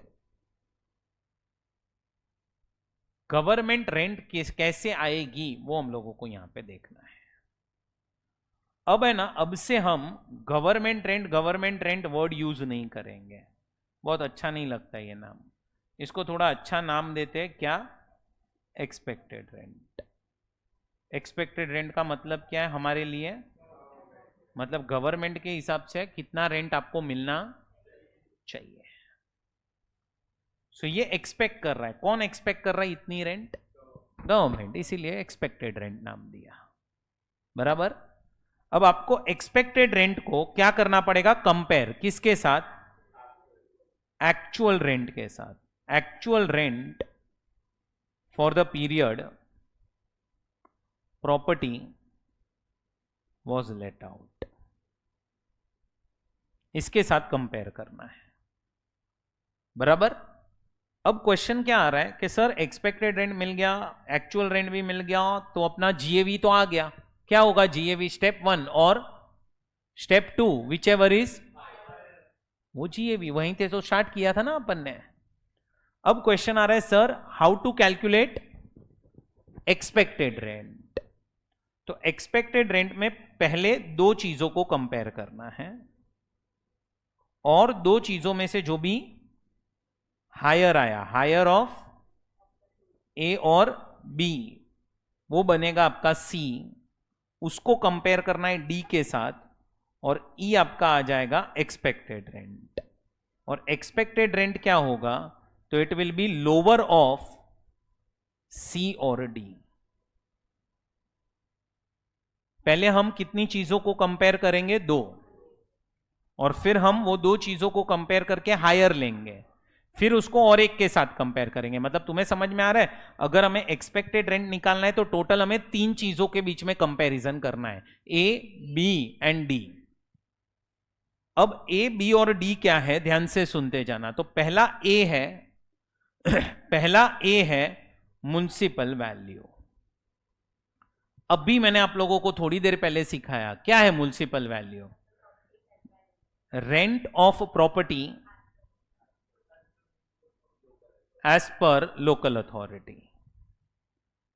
तुम समझो वो लोगों ने ये रेंट क्यों निकाली थी, टू कलेक्ट म्युनिसिपल टैक्स, और गवर्नमेंट ने क्या किया पता है, उनकी रेंट को बेस ले लिया खुद की रेंट निकालने के लिए। एक्सपेक्टेड रेंट, गवर्नमेंट क्या कर रहा है, म्युनिसिपल वैल्यू को बेस ले रहा है, किस चीज के लिए, खुद की रेंट निकालने के लिए। That is municipal value. Now you compare municipal value with fair rent. किसके साथ कंपेयर करना, बोलो, फेयर रेंट के साथ। अच्छा, ये सारी चीजें आपको क्वेश्चन के अंदर दी होगी, म्युनिसिपल वैल्यू दिया होगा, फेयर रेंट दिया होगा, ये सब दिया होगा, so don't worry. Fair rent के साथ कंपेयर करो। Now question is what is fair rent. बहुत simple, rent of similar property in same locality. थोड़ा सा अगर समझ में आ रहा हो ना, इसको अगर मैं डिफरेंट मैनर में समझाऊं, it is market rent. Market में क्या चल रहा है, that is your fair rent. Now understand, similar property might not be available in your area, but at least you can find per square feet rent and you can multiply that rent with area of the property which you are owning. समझा कि नहीं समझा? So first compare municipal value and fair rent. Meaning मैंने बाजू में ही लिख दिया है। दोनों में से जो भी हायर आएगा वो सिलेक्ट करो, एंड हायर को कंपेयर करना किसके साथ, स्टैंडर्ड रेंट के साथ। किसके साथ कंपेयर करना, जो भी लोअर होगा that is your expected rent. एक मिनट, पहले 2 चीजों को कंपेयर करना है। पहली चीज क्या है, दूसरी चीज fair rent. Whichever is compare with whichever is, तो आपको क्या मिल जाएगा, एक्सपेक्टेड रेंट को किसके साथ कंपेयर करो, which ever is, that is your gross annual value. अब क्वेश्चन आ रहा है, sir what is standard rent. Standard rent का आप हमें मतलब बताओ क्या है। अब समझो कि मैंने देव आपको एक प्रॉपर्टी भाड़े पे दी है, और प्रॉपर्टी जो है वो मुंबई में है। अब तुम देख रहे हो तो मुंबई में मैंने इसको प्रॉपर्टी दी है भाड़े पे, और मैं इनसे रेंट चार्ज कर रहा हूं, समझो 50,000। अब आप देख रहे हो तो मुंबई में ना प्रॉपर्टीज की डिमांड बहुत ज्यादा है, क्योंकि आजकल तुम देखोगे तो हर एक जगह पे रीडेवलपमेंट का काम चल रहा है, तो उसके वजह से कहने से प्रॉपर्टीज का डिमांड बढ़ गया। दूसरा, लोग भी तो कहने से शिफ्ट हो रहे from rural area to urban area, तो उसके वजह से भी प्रॉपर्टी का डिमांड बढ़ चुका है। सो प्रॉपर्टी का डिमांड बढ़ता ही जा रहा है। अब मुझे भी ये चीज पता है, मैं एज अ ओनर मुझे भी पता है कि प्रॉपर्टी का डिमांड बढ़ चुका है। मैंने आपको प्रॉपर्टी भाड़े पे दी है, मैं आपसे रेंट भी चार्ज कर रहा हूं, कितना, 50,000 रुपया पर मंथ। मुझे पता है कि मेरी प्रॉपर्टी का डिमांड बहुत हाई है। अब मैं क्या कर रहा हूं पता है, मैं आ रहा हूं आपके पास दे और बोल रहा हूं अब नेक्स्ट मंथ से रेंट तुझे 2 लाख देना पड़ेगा। कितना देना पड़ेगा, 2 लाख। मतलब तुम देखो ये सिचुएशन जो है ना, उसका ओनर्स क्या कर रहे हैं, फायदा उठा रहे हैं। अब डिमांड ज्यादा है, सप्लाई कम है, तो आप प्राइस बढ़ा सकते हो। मैं क्या कर रहा हूं, जाके उसको बोल रहा हूं रेंट तो मेरे को 2 लाख चाहिए। अब देव क्या करेगा, या तो 2 लाख पे करेगा, या तो बोलेगा नहीं मेरे पास तो 2 लाख नहीं है, वो छोड़ के जाएगा। छोड़ के गया, मेरे पास तो टेनेंट की लाइन लगी पड़ी है क्योंकि डिमांड बहुत ज्यादा है। तो ये सिचुएशन का फायदा उठा रहे थे कौन, ओनर्स। अब इसमें नुकसान किसका हुआ, टेनेंट का हुआ। तो टेनेंट के बेनिफिट के लिए एक एक्ट बनाई गई है जिसका नाम है रेंट कंट्रोल एक्ट। ऐसे टेनेंट्स जिसके ऊपर ओनर्स जो है वो आके ज्यादा रेंट चार्ज करते हैं ना, अभी मैं आके बोल रहा हूं आप जा सकते हो अंडर रेंट कंट्रोल एक्ट, और रेंट कंट्रोल एक्ट वाले क्या करेंगे पता है, एक रेंट फिक्स करेंगे, फिर मैं आपसे वो रेंट से ज्यादा कलेक्ट नहीं कर पाऊंगा। तो जो रेंट फिक्स की जाती है कहां पे, अंडर रेंट कंट्रोल एक्ट, उस रेंट को हम बोलते हैं स्टैंडर्ड रेंट। अब क्या हुआ, समझो रेंट कंट्रोल एक्ट वालों ने बोला कि नहीं सागर तुझे इससे तो 50,000 ही लेना चाहिए क्योंकि तेरा और इसका अग्रीमेंट बना हुआ था, तो मैं आपसे 50,000 से ज्यादा नहीं ले सकता। अब समझो कि अपना अग्रीमेंट खत्म हो चुका, आप प्रॉपर्टी छोड़ के चले गए, फिर आर्यन आया वहां पे और मैं आर्यन आपसे 2 लाख रुपया चार्ज कर रहा हूं और आप मुझे पे भी कर रहे हो, तो चलेगा क्या, चलेगा। उस पे फिर वो उसको अगर चाहिए कि मैं उससे ज्यादा रेंट चार्ज ना करूं तो उसको जाना पड़ेगा under rent control act. So what is standard rent, it is rent as per rent control act. अब ये सारी चीजें आपको क्वेश्चन के अंदर दी गई होगी। सो पहले 2 चीजों को कंपेयर करना है, municipal value and fair rent. Fair rent word use करना, whichever is higher compare with whichever is lower, तो that is your expected rent, कि इतना रेंट तो प्रॉपर्टी से मिलना चाहिए। ऐसा कौन बोल रहा है, गवर्नमेंट। और उसको कंपेयर करो किसके साथ, एक्चुअल रेंट के। विच एवर इज हायर क्या मिल जाएगा आपको, ग्रॉस एनुअल वैल्यू, फिर तो फॉर्मेट ऊपर दिया ही है। अब सुनते जाओ, मैं आपके सामने कुछ एग्जाम्पल्स बना रहा हूं।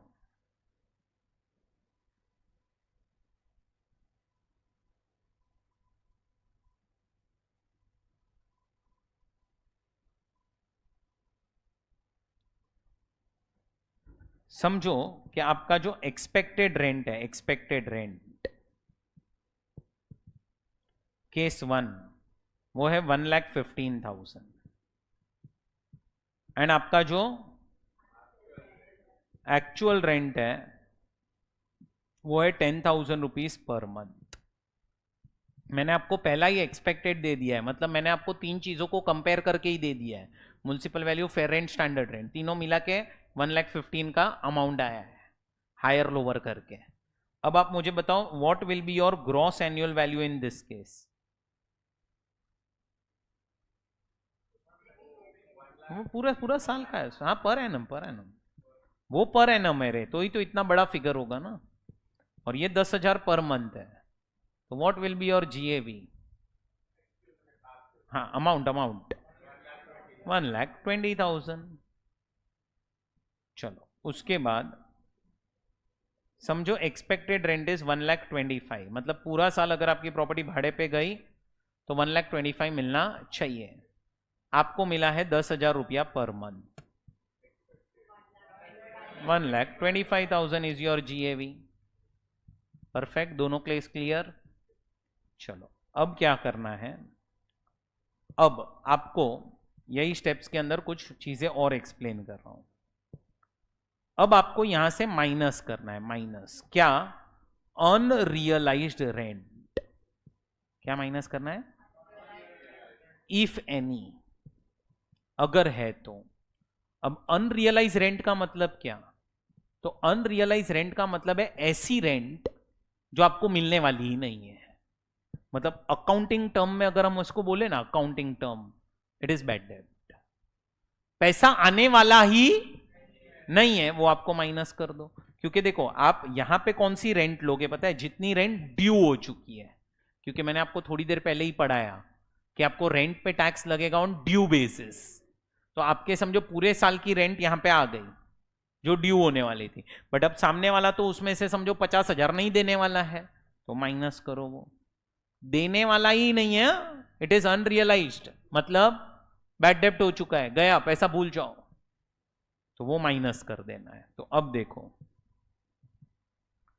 अब थर्ड सिचुएशन में आपके सामने रखता हूं, समझो expected rent is 1,15,000, actual rent is 10,000 rupees per month, and there is unrealised rent 3,000 रुपया, नहीं 3 नहीं, 7,000 रुपए का अनरियलाइज रेंट है। तो अब आपका जीएवी क्या हो जाएगा? 1,15,000। बैठा दिमाग में? फोर्थ केस समझो, ये 1,15,000 है,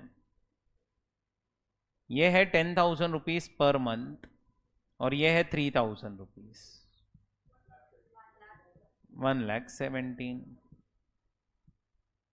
परफेक्ट। चलो अब एक लास्ट पॉइंट इसके अंदर जो मुझे सिखाना है, अब ये थोड़ा सा डिफिकल्ट है पॉइंट, ध्यान से सुनना। आपका ग्रॉस एनुअल वैल्यू क्या होता है? ग्रॉस एनुअल वैल्यू, तो मैं बोल सकता हूं इट इज परफेक्ट। तो मैं उसको फॉर्मूला बना दूं तो स्टेप 1 और step whichever is higher, बराबर। अब मैं कॉन्सेप्ट इंट्रोड्यूस कर रहा हूं, ध्यान से सुनना। कॉन्सेप्ट जो है वो है वेकेंसी रेंट। बोलो क्या है मेरे साथ? अब अगर ध्यान से सुनना, if there is no vacancy तो आपका जीएवी इज 1 और 2 विच एवर इज हायर। तो बहुत सिंपल है, 1 और 2 whichever is higher, and तब आपका जीएवी बन जाएगा स्टेप नंबर 3। बट अगर वेकेंसी है तो फिर आपको थर्ड स्टेप में मैं कुछ सिखाऊंगा वो करना है, और फोर्थ स्टेप आपका जीएवी बनेगा। वापस से अब मैं आपको सिखाने जा रहा हूं एक कॉन्सेप्ट। कॉन्सेप्ट का नाम क्या है बोलो जरा? Vacancy. Vacancy rent. If there is no vacancy, no vacancy, तो फिर आपका स्टेप नंबर 3 जो है ना वही क्या बन जाएगा? GAV. And what will be your GAV? It is step 1 और step 2 whichever is high, जो नीचे 4 एग्जाम्पल दिए वो। बट अब मैं आपको कुछ सिखाने जा रहा हूं, क्या?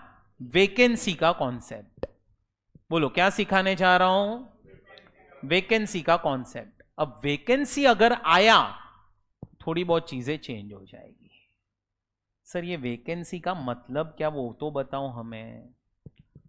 वेकेंसी का मतलब है कि आप एज अ ओनर प्रॉपर्टी भाड़े पे देना चाहते थे, लेकिन आपकी प्रॉपर्टी भाड़े पे नहीं गई। क्यों? क्योंकि आपको टेनेंट नहीं मिला। आपकी कोई गलती नहीं है, आपको टेनेंट नहीं मिला, इसके लिए आपकी प्रॉपर्टी भाड़े पे, दैट इज वेकेंसी। अब एक मिनट समझना। Now there is one problem in vacancy. क्या प्रॉब्लम है? समझो कि this is 1,15,000 expected rent. Government आपसे एक्सपेक्ट कर रहा है कि you should get a rent of 1,15,000। Now your monthly rent is 10,000 rupees. There is no unrealised rent, but now there is a vacancy period of 2 months। 2 महीना आपकी property खाली थी, आप टेनेंट ढूंढ रहे थे, मिला नहीं है। अब मुझे सिर्फ ये बताओ, अगर हम जो मैंने आपको अभी तक सिखाया है उसके हिसाब से चले तो step number 1, expected rent is how much? 1,15,000। If you are able to understand, can I say actual rent is now 1 lakh only? And if I compare 1,15,000 with 1 lakh, can I say my gross annual value is how much? 1,15,000। But अब है ना, अब यहां पे owner जो है वो गया गवर्नमेंट के पास, और गवर्नमेंट को बोलता है, गवर्नमेंट यहां पे मुझे थोड़ी सी हेल्प कर दो, मेरी कोई गलती नहीं है, मैं तो टेनेंट ढूंढ रहा था लेकिन कोई टेनेंट मिला ही नहीं है, तो मैं क्या करूं इसमें? हाँ मुझे 1 लाख मिला है, बट इसमें मेरी कोई गलती नहीं है, प्रॉपर्टी वॉज वेकेंट, इसके वजह से मेरा स्टेप नंबर 2 लोअर आ रहा है। और अब आप मुझे बोलोगे कि नहीं सागर तेरा जीएवी इज 1,15,000, तो ये तो मेरे साथ गलत हो गया। मेरी तो गलती नहीं है और मेरे को ज्यादा अमाउंट पे टैक्स लग रहा है। तो गवर्नमेंट ने क्या बोला, ये सेंटेंस बराबर से सुनना। गवर्नमेंट ने बोला असेसी एक काम कर, पहले तू प्रूव कर कि you are getting lower amount of rent only, very important word, only because of vacancy. अगर तूने ये प्रूव कर दिया क्या कि you are getting lower rent only because of vacancy, only only only because of vacancy, चल हम तुझे रिलीफ दे देंगे। हम तेरा जीएवी 1,15,000 नहीं लेंगे, हम तेरा जीएवी क्या लेंगे, 1 लाख लेंगे। लेकिन उसके लिए पहले तुझे प्रूव करना पड़ेगा कि you are paying low, you are receiving lower amount of rent only only only only because of vacancy. तो असेसी ने बोला ठीक है मैं प्रूव करता हूं। अब देखो उसने कैसे प्रूव किया। उसने बनाया स्टेप नंबर 3। उसने क्या बोला, मुझे 1 लाख तो मिला है अभी, अगर वैकेंसी नहीं होता क्या नहीं से और 20,000 मिलता मुझे, तो टोटल कितना हो जाता, 1,20,000। और देखो 1,20,000 मेरा तब बनता स्टेप नंबर 2। अगर अगर अगर अगर वैकेंसी नहीं होता तो स्टेप नंबर 2 मेरा कितना होता, 1,20,000 और 1,15,000 और 1,20,000 में मैं क्या सिलेक्ट करता, 1,20,000 करता। तो मैं देखो मैं गवर्नमेंट को बता रहा हूं कि मैंने कोई चोरी नहीं की है, मेरे को कम रेंट मिला है। क्यों मिला है, बिकॉज ऑफ वैकेंसी। तो गवर्नमेंट अब मुझे एटलीस्ट ये वाले केस में क्या दो, रिलीफ दो थोड़ा सा। तो गवर्नमेंट ने बोला चल एक काम कर, तू तेरा जीएवी क्या सिलेक्ट कर ले, 1 लाख। बैठा, ये बैठा दिमाग में कि नहीं समझा। तो 1 मिनट, फिर और एक केस बनाते हैं अपन, 6th केस। समझो ये 1,25,000 है और ये है 10,000 रुपया पर मंथ, 2 मंथ्स। चलो अब तुम्हारा स्टेप नंबर 1 क्या होगा, 1,25,000। स्टेप नंबर 2 क्या होगा, 1 लाख। और स्टेप नंबर 3 में अगर 1 लाख प्लस वैकेंसी मिल जाता तो टोटल कितना मिलता, 1,20,000। अब तुम देखो वैकेंसी मिल भी जाता ना, मिल भी, तो भी तुम्हें समझ में आ रहा है तुम्हारा रेंट गवर्नमेंट की रेंट के साथ कम ही होता अभी भी।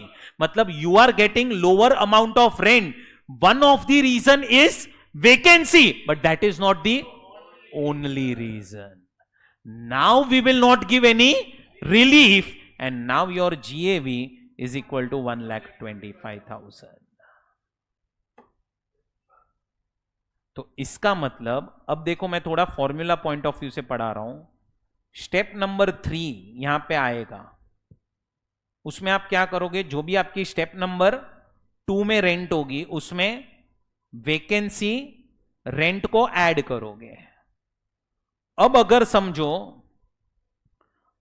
समझो जीएवी की बात करें स्टेप नंबर 4 में, so if there is no vacancy तो फिर तो 1 और 2 विच एवर इज हायर।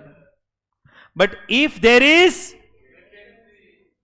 अब थोड़ा सा समझना, if my step number 3 is more than और इक्वल टू स्टेप नंबर 1, मतलब मैं अगर ये प्रूव कर दूं क्या कि मुझे जो लोअर रेंट मिला है that is because of vacancy, तो तुम्हें समझ में आ रहा है मेरा स्टेप 3 1 से ज्यादा होना चाहिए या इक्वल हो जाना चाहिए।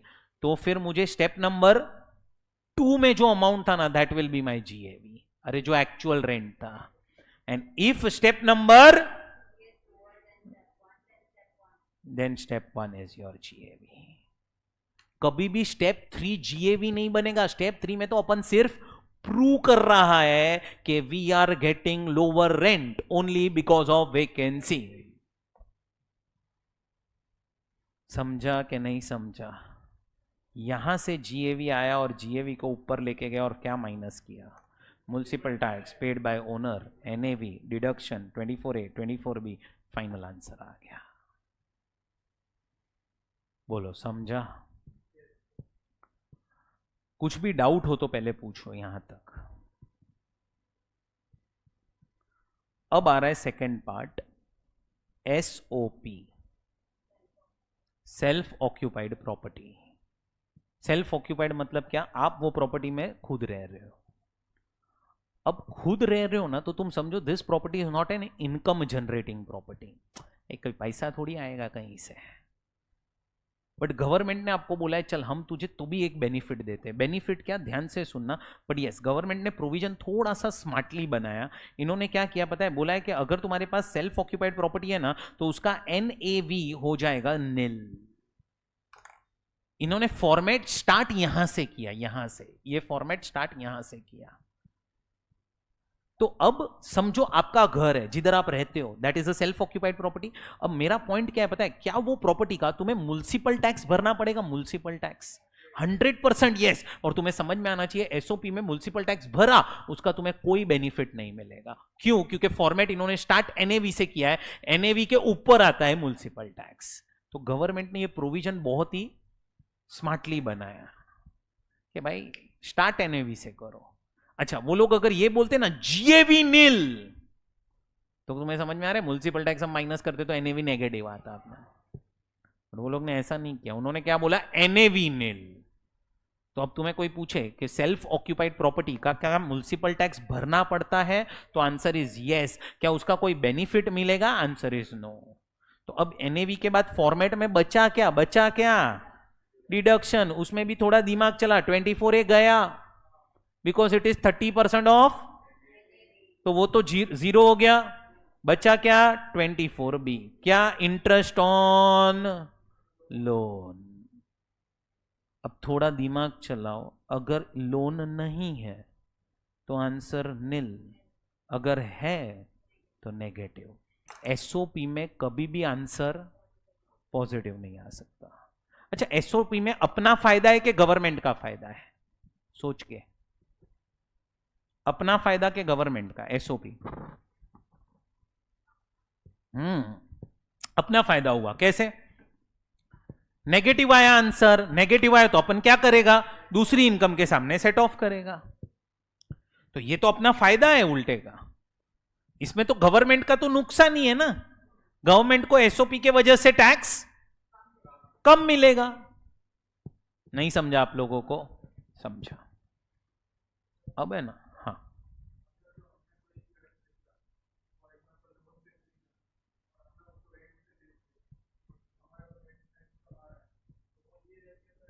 हाँ, वही तो पढ़ रहे अपन।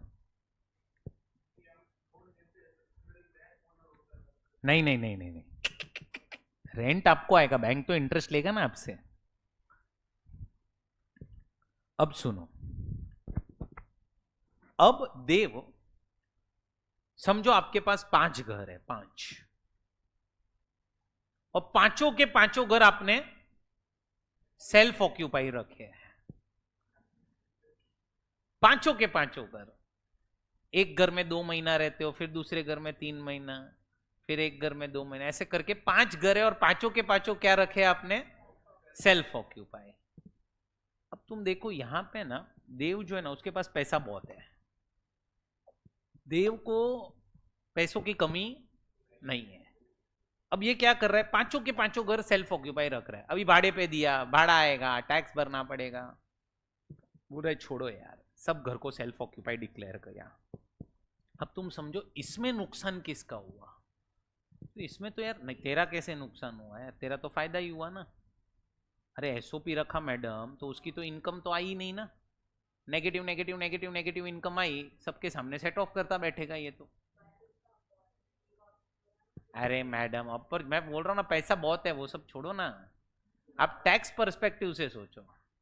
बराबर, पैसा बहुत है ना उसके पास, वो बोल रहा है छोड़ो यार, टैक्स नहीं भरना है मेरे को, बस नेगेटिव इनकम जनरेट कर रहा है और सेट ऑफ कर रहा है। बराबर। आप दूसरा ये भी समझो कि समझो इसकी दूसरी इनकम ज्यादा है और ये इनकम से लॉस जनरेट करके उधर सेट ऑफ कर रहा है, तो उधर टैक्स बचा ना वापस। और समझो वो जो टैक्स बच रहा है वो रेंट से बहुत बड़ा है, वो भी तो हो गया ना फायदा उसका। तो इसीलिए अब गवर्नमेंट को आया गुस्सा, यार ये तो लोग हमें बेवकूफ बना रहे हैं अभी तो, कि यार 2-2 3-3 4-4 5-5 घर सेल्फ ऑक्यूपाई रख रहे हैं। खरीदो वो ठीक है, सेल्फ ऑक्यूपाई क्यों रख रहे हो? तुम्हें रहने के लिए कितने घर चाहिए? एक। गवर्नमेंट ने क्या किया पता है? गवर्नमेंट ने बोला छोड़ो, एक भी नहीं, हम समझते तुम्हें रहने के लिए 2 घर चाहिए। कितने घर चाहिए? 2। अरे पर 2 से ज्यादा घर तो नहीं चाहिए ना रहने के लिए, तुमने तो एक बोला, गवर्नमेंट बोलता है एक भी नहीं, कितने? 2। गवर्नमेंट बोलता है अब हम एक काम कर रहे हैं, क्या?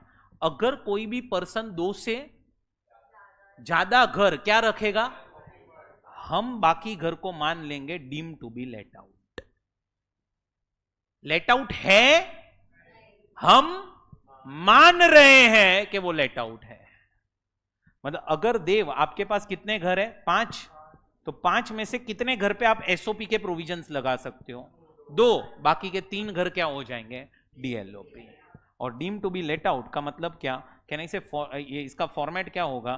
तो you will start with GAV, you will subtract municipal tax paid by owner, you will get NAV, फिर आप क्या माइनस करोगे? हाँ 24A 24B डिडक्शन माइनस करोगे, तो तुम्हारा final answer can be positive, nil और नेगेटिव। बट एक थोड़ा सा आपको दिमाग चलाना पड़ेगा। Now GAV, while calculating GAV, what you will do is first you will calculate expected rent and you will compare that with actual rent. थोड़ा सा दिमाग चलाओ, थोड़ा सा दिमाग चलाओ। इधर है ना, इधर प्रॉपर्टी एक्चुअली में क्या है? एक्चुअली में क्या है? It's a self occupied, but हम उसको लेट आउट मान रहे हैं, हम उसको लेट आउट मान रहे हैं, है नहीं ना लेट आउट। तो तुम्हें समझ में आना चाहिए जीएवी में यहां पे आपका जब नीचे जाओगे ना, नीचे स्टेप्स पे, तो तुम्हें समझ रहा है स्टेप नंबर 2 आएगा ही नहीं, तुम्हारा डायरेक्टली स्टेप नंबर 1 ही क्या बन जाएगा? GAV, gross annual value.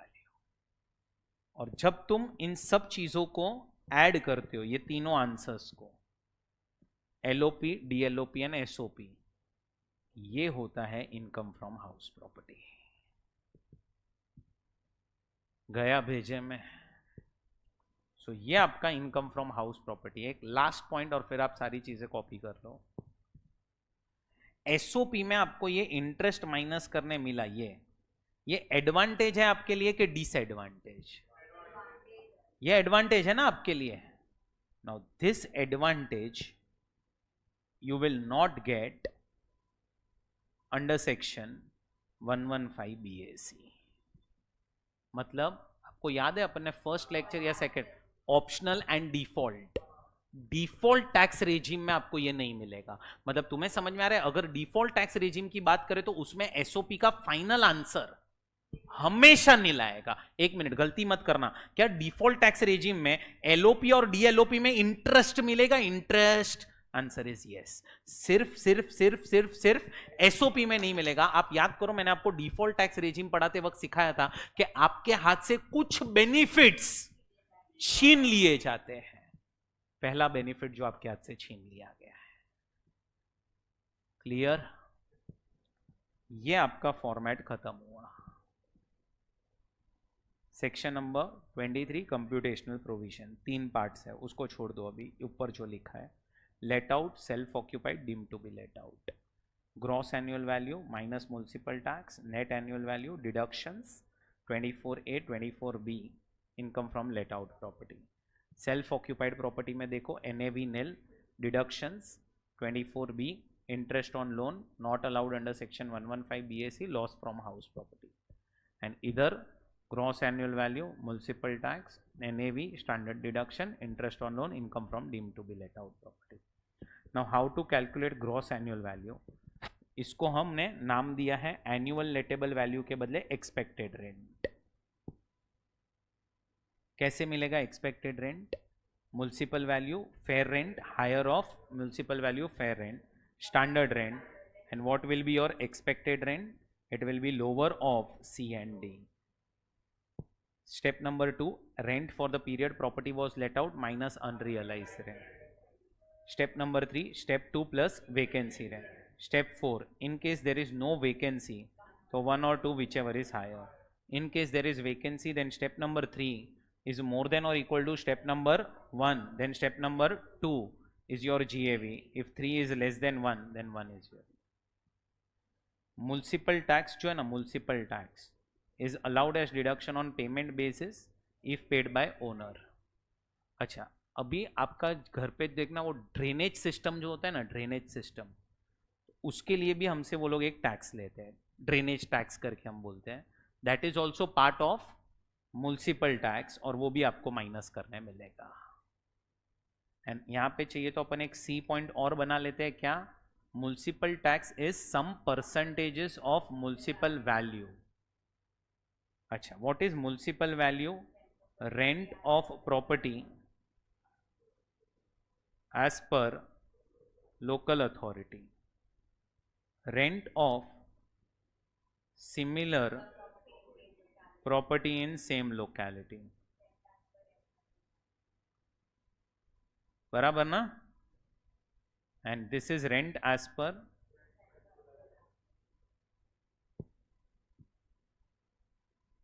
बराबर।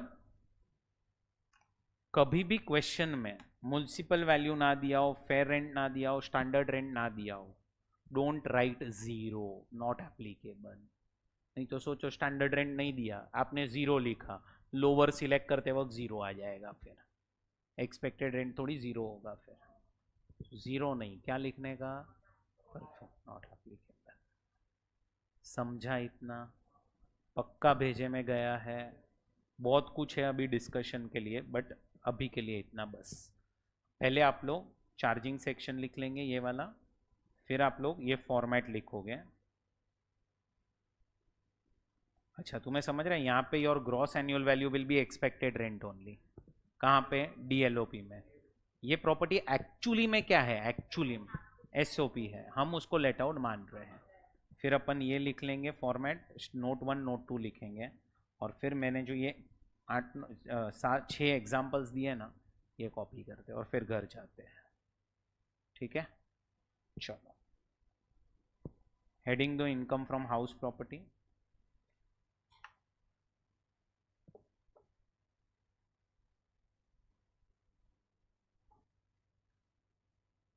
हो गया, ये लिख के।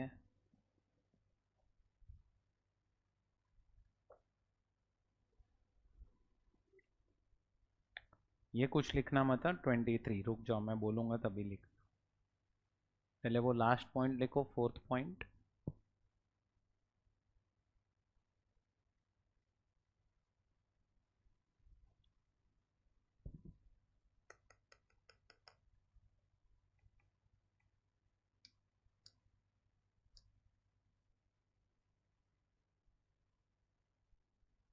डन।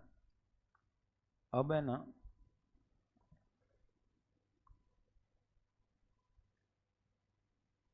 ये एक एग्जाम्पल लिख दो, rent for the month of March, ये वाला।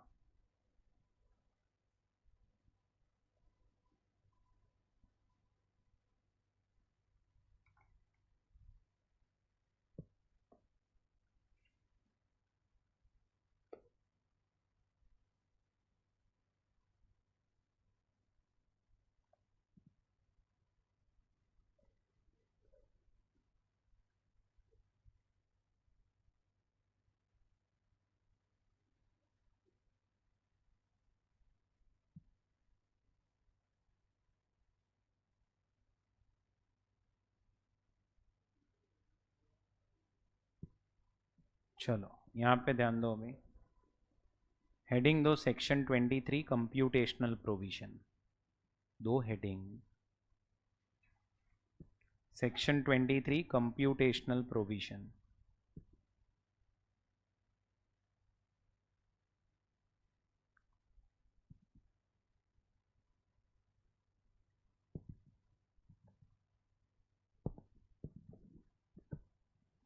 और ये कॉपी करो अभी।